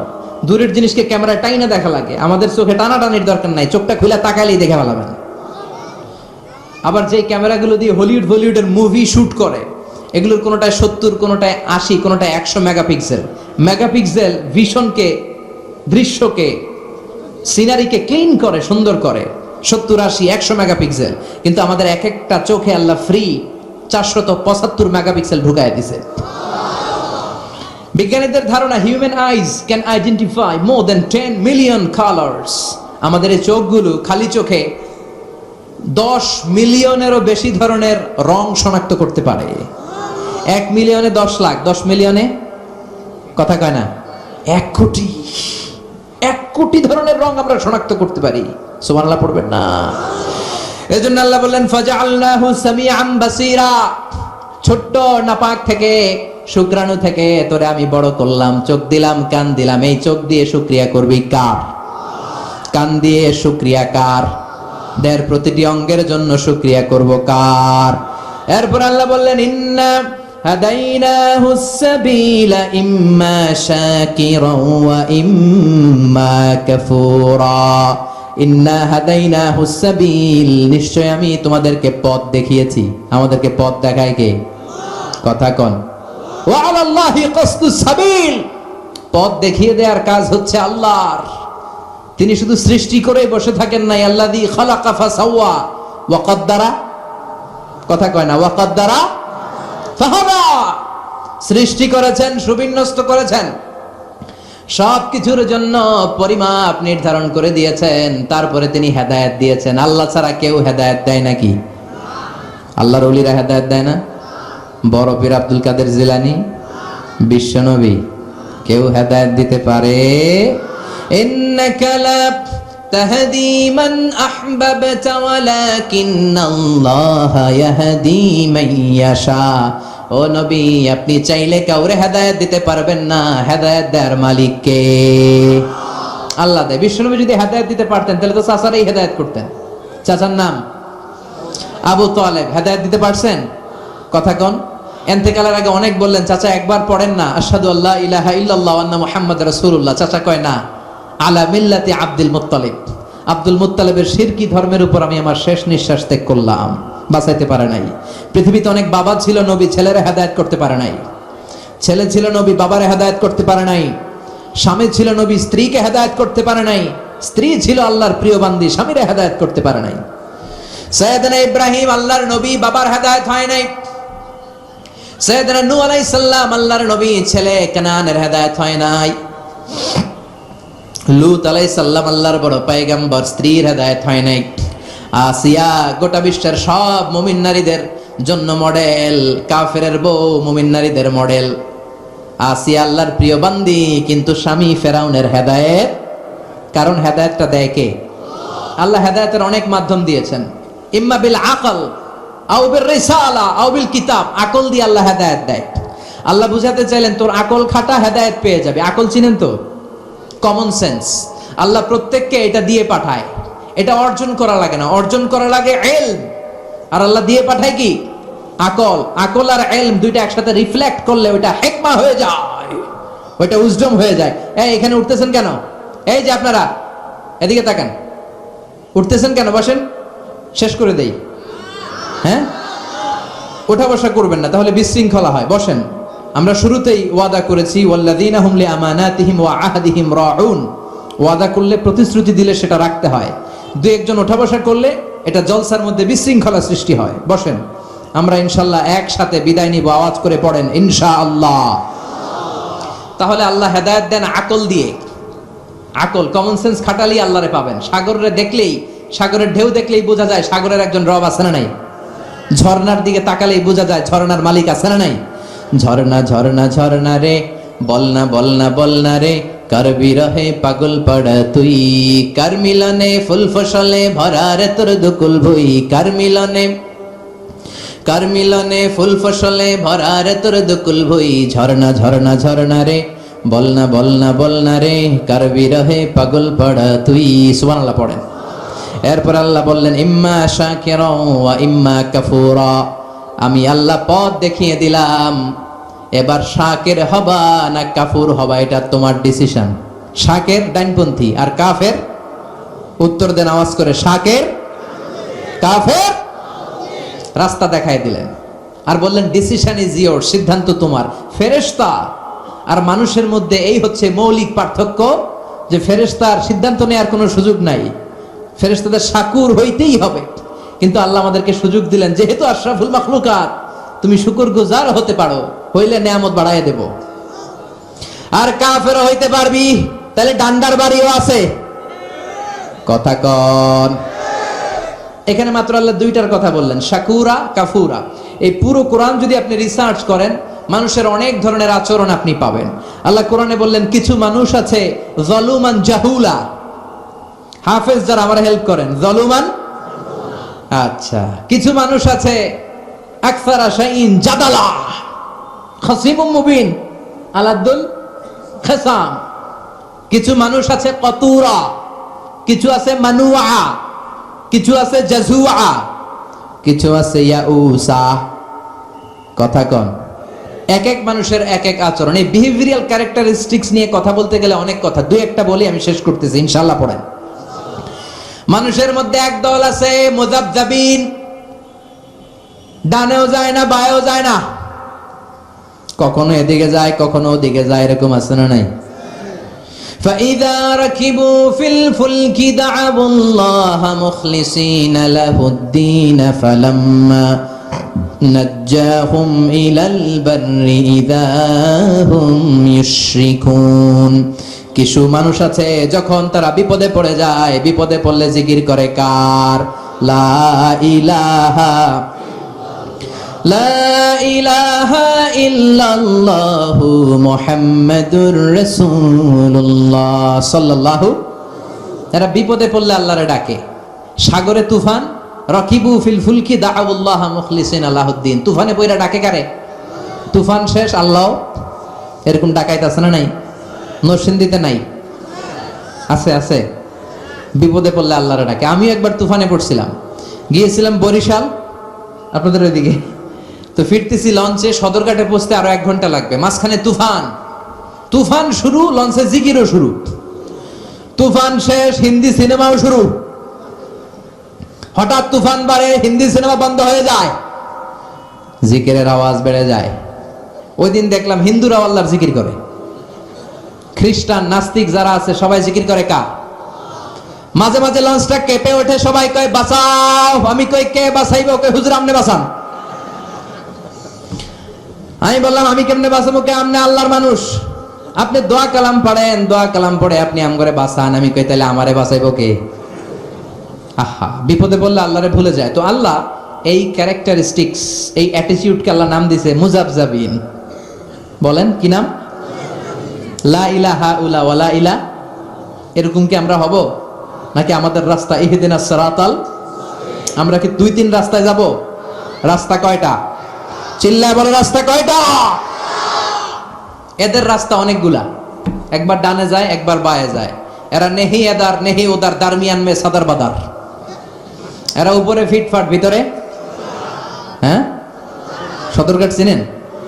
গেছিলেন কখনো? এরা দুমুখ সাপ, দুমুখ, টু ফেসড পার্সোনালিটি, দুই চেহারা। আরবিতে এদেরকে বলে, খেয়াল রাখবেন, ইউযহিরু খিলাফামা ইউবতিন। আরবিতে কি বলে? ইউযহিরু খিলাফামা ইউবতিন। ভিতরে যেটা বাইরে আরেকটা, মানে ভিতরে এক বাইরে আরেক, তার নাম মুনাফিক। চিল্লায় বলেন, ভিতরে এক বাইরে আরেক, তার নাম মুনাফিক। এরা যখন যেদিকে বৃষ্টি দেখে ওইদিকে ছাতা ধরে, যখন যে ক্ষমতায় ওরা তেল মারে। আছে না নাই? এদের স্বভাব অনেকটা মাছির মতো। মুমিন হচ্ছে মৌমাছি আর মুনাফিক হচ্ছে মাছি। মৌমাছি শুধু সুঘ্রাণওয়ালা ফুলের উপরে যেয়ে বসে, কিন্তু মৌমাছি ফুলের উপরে বসে, মিষ্টির দোকানের মিষ্টির উপরে বসে, আবার টয়লেটের দরজা খোলা থাকলে পায়খানার মাঝখানে যায় বসে। আছে না নাই? আমরা কি এরকম হব? কথা বলেন। আমরা মুমিন হব না মুনাফিক? আমাদের ভিতরে যা বাইরেও তা, ঠিক কিনা? কিন্তু ওদের ভিতরে এক বাইরে আরেক, ওদের নাম। ওদের উদাহরণ অনেকটা মধু হই হই বিষ হাবাইলা। আছে না নাই? বলে যে হুজুর এটা মধু, মধু মধু খান, আসলে কি বিষ, মধু হই হই বিষ হাবাইলা। এর একবার কয় আলেমগুলোকে থাকি তাইলে দোয়া পাওয়া যায়, আরেকবার কয় না শাহবাগে যায় ভাষণ দেয় তাইলে গরম বিরিয়ানি পাওয়া যায়। এরা মুযাজ্জাবিন, এদের সাথে মুমিনের কোনো সম্পর্ক। আমরা এত রাস্তায় যাব না, আমরা এক রাস্তায় চলবো, এটার নাম ইহদিনাস সিরাতাল। এরপর আল্লাহ বললেন, গোলাম কিছু মানুষ আছে খালি তাড়াহুড়ো করে। খুলিকাল ইনসান আজুলা, খুলিকাল ইনসানু হালুআ, ইযা মাসসাহু শাররু জাযুআ, ইযা মাসসাহুল খায়রু মানুআ। আবার আল্লাহ বললেন, মানুষকে দ্রুত প্রবণ করে তৈরি করা হয়েছে। মানুষ সব নগদ নগদ চায়, নগদ যা পাও হাত পেতে নাও, বাকির খাতায় শূন্য থাক। দূরের বাদ্য লাভ কি শুনে মাঝখানে যে বেজায় ফাঁক। ওমর খৈয়ামের কবিতা। খালি নগদ আর তাড়াহুড়ো করে। আতাআনি মিনাল্লাহ ওয়াল উজলাতু মিনাশ শায়তান। বিশ্বনবী বলেছেন তাড়াহুড়ো করা এটা শয়তানের স্বভাব, আর ধীরস্থির ভাবে কাজ করা এটা আল্লাহর রহমত। সুবহানাল্লাহ কোন। এমনকি বিশ্বনবী সালাতে তাড়াহুড়ো করে যে জামাত ধরতে নিষেধ করেছেন জানেন? ইযা উকিমাতিস সালাতু ফালা তাআতুহা তাসআউন ওয়া আতুহা তামশুন আলাইকুম বিসসাকিনা ফামা আদরাকতুম ফাসাল্লু ওয়া মা ফাতাকুম ফাতিম্মু। যখন জামাত শুরু হয় রুকু ধরার জন্য দৌড় দিবা না, ধীরস্থির ভাবে যাও। যে যা পাবে পড়ো, যেটা ছুটে যাবে একা একা পড়ো। কবুল করার মালিক কে? কিন্তু আমাদের অনেকের এই স্বভাব আছে, রুকু ধরার জন্য দেয় দৌড়। অনেকে অজুখানায় অজু করে, আর ইমাম সাহেব কেরাত ধরেছে জাহারি কেরাত মাগরিবে ওয়াদ-দুহা ওয়াল-লাইলি ইযা সাজা। অজুখানা সবার এটা মুখস্থ।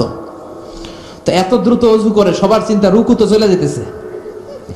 তো কোন রকম অজু করে রাকাত ধরার জন্য দিছে দৌড়, আর মসজিদে ছিল টাইলসের মসজিদ, উল্টায়া পড়ছে, লুঙ্গি একদিকে মুসল্লি আরেকদিকে।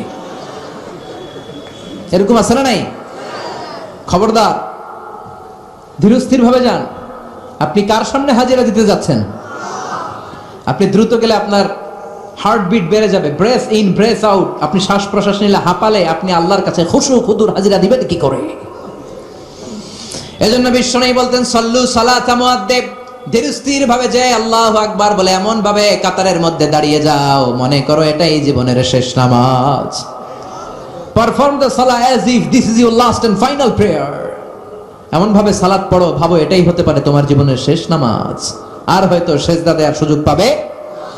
এজন্য আল্লাহ বললেন কিছু মানুষের অভ্যাস তাড়াহুড়ো করে। বিশ্বনবী বললেন তাড়াহুড়ো করা শয়তানের স্বভাব, আর ধীরস্থির ভাবে কাজ করে এটা আল্লাহর বান্দাদের স্বভাব। এখন তাড়াহুড়ো করবেন না, ধীরস্থির।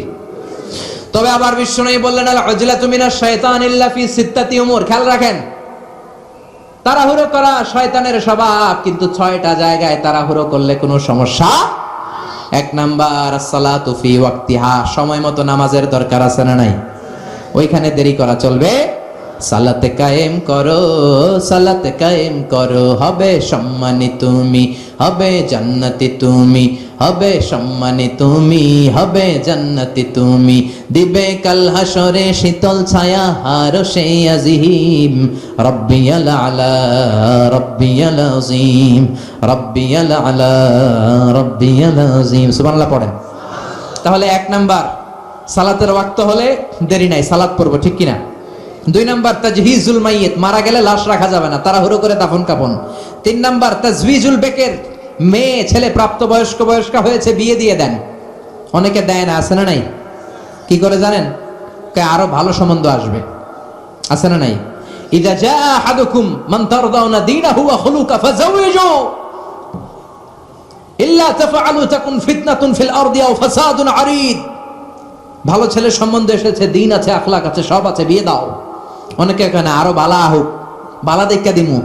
পরে মাইয়ার বয়স হয়েছে 35, মাইয়া কয় বালা লইয়া থাইকো। আছে না নাই? মেয়ের বয়স 35, আই বুড়ো, এখন আর বিয়া হয় না। সময় মতো বাবাই বিয়া দেয় নাই, বাবাকে আরো ভালো আসুক ভালো আসুক। পরে মাইয়া কয় বালা লইয়া থাইকেন, আমি বালা না, বালা লইয়া থাইকো। আছে না নাই? তাহলে সালাতের ওয়াক্ত হলে এটাতে দেরি করা যাবে না। মরে গেলে দাফন কাফন দেরি করা যাবে না। ছেলে মেয়ে প্রাপ্তবয়স্ক দেরি করা যাবে না, বিয়ে দিয়ে দেন। কাদাউদ্দাইন, ঋণ আছে, টাকা আসছে, ঋণ দিয়ে দেন, দেরি করবেন না। আর তাওবাতু মিনাজ যুনুব, 5 নাম্বার তওবা, পাপ করার সাথে সাথে কোনো দেরি নাই, মুহূর্তের মধ্যে তওবা করার দরকার আছে না নাই? 6 নম্বরে তাআমুদ দুয়ুফ, ঘরে মেহমান এসেছে। মান কানা ইউমিন বিল্লাহি ওয়াল ইয়াউমিল আখির ফালইউকরিম দাইফা। আল্লাহ বিশ্বাস আর আখিরাতে বিশ্বাস থাকলে মেহমানকে সম্মান করো। মেহমান আসলেই আপ্যায়নের দরকার আছে না নাই? এখানে দেরি করা যাবে? এগুলোতে দেরি করা ঠিক না। কার কথা? তাহলে বাকি সব কাজে আমরা ধীরস্থির ভাবে করব। রাজি আছেন তো? আবার আল্লাহ বললেন কিছু মানুষ আছে ভুলে যায়, কি করে? খাইছে, কয় খাই নাই, আসলে কি ভুলে গেছে। ওয়ালাকাদ আহিদনা ইলা আদামা মিন ক্বাবলু ফানাসিয়া ওয়া লাম নাজিদ লাহু আজমা। আমি আদমকে আদেশ করেছিলাম ওই ফল খেও না, আদম ভুলে গেছে। আমার আদেশ পালনে আদমকে আমি দৃঢ় চিত্ত পাই নাই। দৃঢ় চিত্ত পাইবো কেমনে? ভুললাই তো গেছে। ও মিয়া, ভুললা গেলে কোনো কথা আছে? নাসিয়া আদম ফানাসিয়া বানু। আদম আলাইহিস সালামের বয়স ছিল 1000 বছর। কয় বছর? জোরে কোন, আরো জোরে, সবাই মিলে 1000 বছর। এই সব মানুষগুলোর রূহ আল্লাহ আনলেন। আদম দেখো তোমার এগুলো বংশ হবে, বানি আদম হবে। সেদিন আদম বললেন আল্লাহ ওই রুহুটা কার? ইবনুকা দাউদ, তোমার ছেলে দাউদের রুহ। আল্লাহ বয়স কত? তোমার ছেলে দাউদ দুনিয়াতে বাসবে আর 52 সানা, 40 বছর। আল্লাহ আমি বাসুম কয় বছর? তুমি বাসবা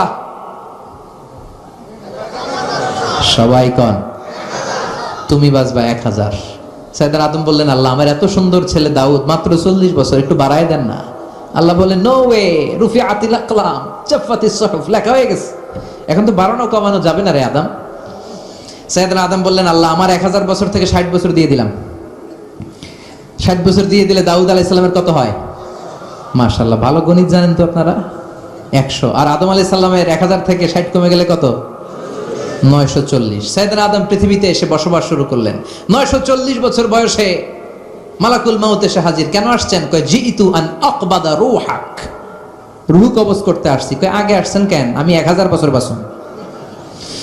মালাকুল মাউত বললেন না, রূহের জগতে 60 বছর দিয়ে আসছিলেন। আদম কয় মনে নাই, ভুলে গেছি, যাও মিয়া। সুবহানাল্লাহ কইবেন না? নাসিয়া আদম ফানাসিয়া বানু, একটাও বানোয়াট বলে নাই, আল্লাহর কসম। এগুলো সব হাদিস থেকে শোনাচ্ছি, সহিহ হাদিস। আদম ভুলে গিয়েছে, ছেলেরাও ভুলে যায়, বিশ্বনবীও ভুলে যেতেন, আছে না নাই?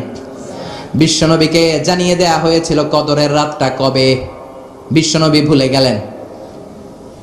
বিশ্বনবীকে জানানো হলো মুহাম্মদ এই রাতটা কদরের রাত। সাহাবীদেরকে জানানোর জন্য ঘর থেকে বেরোলেন। ফাতালাহা ফুলান ওয়া ফুলান ফারুফিআত ওয়া নাসিতু।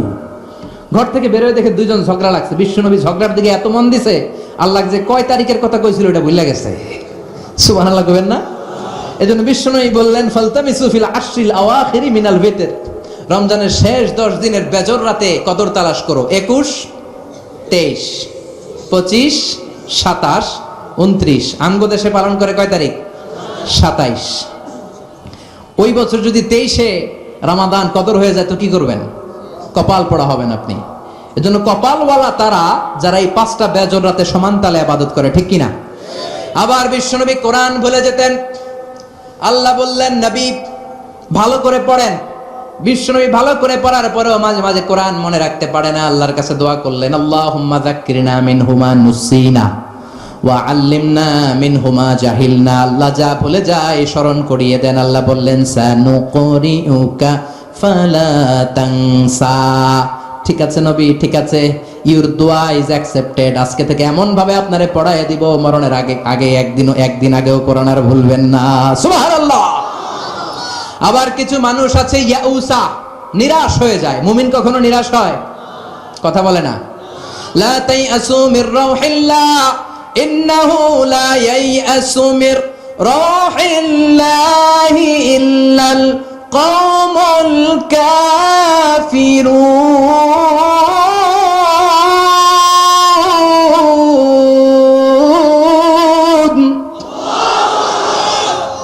মুমিন কখনো নিরাশ হয় না, মুমিন কখনো হোপলেস হয় না, মুমিন কখনো আশা হারায় না। মুমিন ভরসা রাখে একজনের উপর, চিল্লায় বলেন তিনি কে? এজন্য সূরাতুল ইনসান থেকে আমাদের জীবনের জন্য শিক্ষা হলো আমরা হচ্ছি লাম ইয়াকুন শাইআম মাযকুরা। আমাদের জীবনে এমন একটা সময় এসেছিল উল্লেখ করার মতো আমরা কিছুই ছিলাম না। এজন্য অহংকার আমাদের মানায় না। অহংকার করবে কে? মান কানা ফি কলবিহি হাববাতু খারদাল মিনাল কিবর লা ইয়াদখুলুল জান্নাহ আবাদা। এক ফোঁটা অহংকার থাকলে সে জান্নাতে প্রবেশ করতে পারবে লা ওয়ালা তামশি ফিল আরদি মারহা। অহংকার করে দম্ভ ভরে রাস্তা দিয়ে হেঁটো না। অহংকার মানে একজনের, তিনি কে?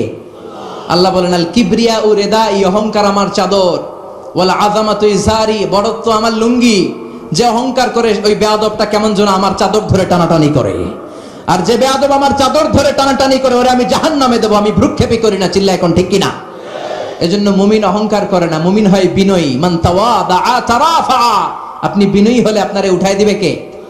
এজন্য বিশ্বনবী বলতেন আল্লাহুম্মা জাআলনি সাবুরা ওয়া জাআলনি শাকুরা ওয়া জাআলনি ফি আইনি সাগীরা ওয়া ফি আয়ুনিন নাসি কাবীরা। আল্লাহ আপনি আমারে ধৈর্যশীল বানান, শুকরগুজার বান্দা বানান, আমার চোখে আমারে আপনি ছোট বানান, গোটা বিশ্বের মানুষের চোখে আপনি আমারে বড় বানান। পড়েন আমিন। নিজের চোখে নিজের ছোট রাখবেন, নিজের চোখে নিজের ছোট, তাহলে মানুষের চোখে আপনারে বড় বানায় দিবে কে? আর নিজেই যদি বলেন আমি আল্লামা, তাহলে থাপ্পড় মেরে জমিনে গেড়ে ফেলবে কে? লাম ইয়াকুন শাইআম মাযকুরা, উল্লেখ করার মতো আমি কিছুই ছিলাম না, তাই অহংকার আমার না। অহংকার সাজে একজনের, চিৎকার করে বলেন তিনি কে?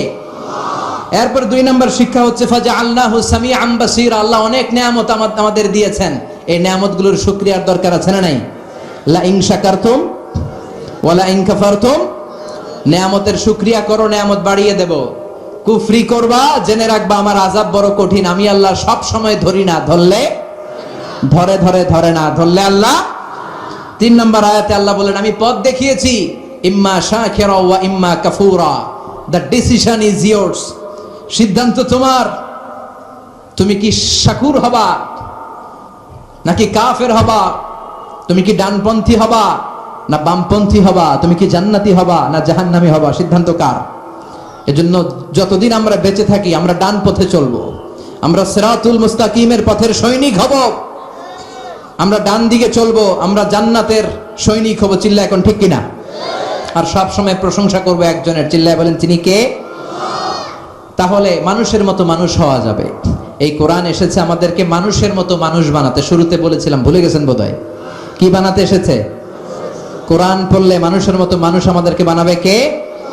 আল্লাহ তাআলা যেন এই কোরআনের আলোকে আমাদেরকে আলোকিত মানুষ বানায়, মানুষের মতো মানুষ বানায়।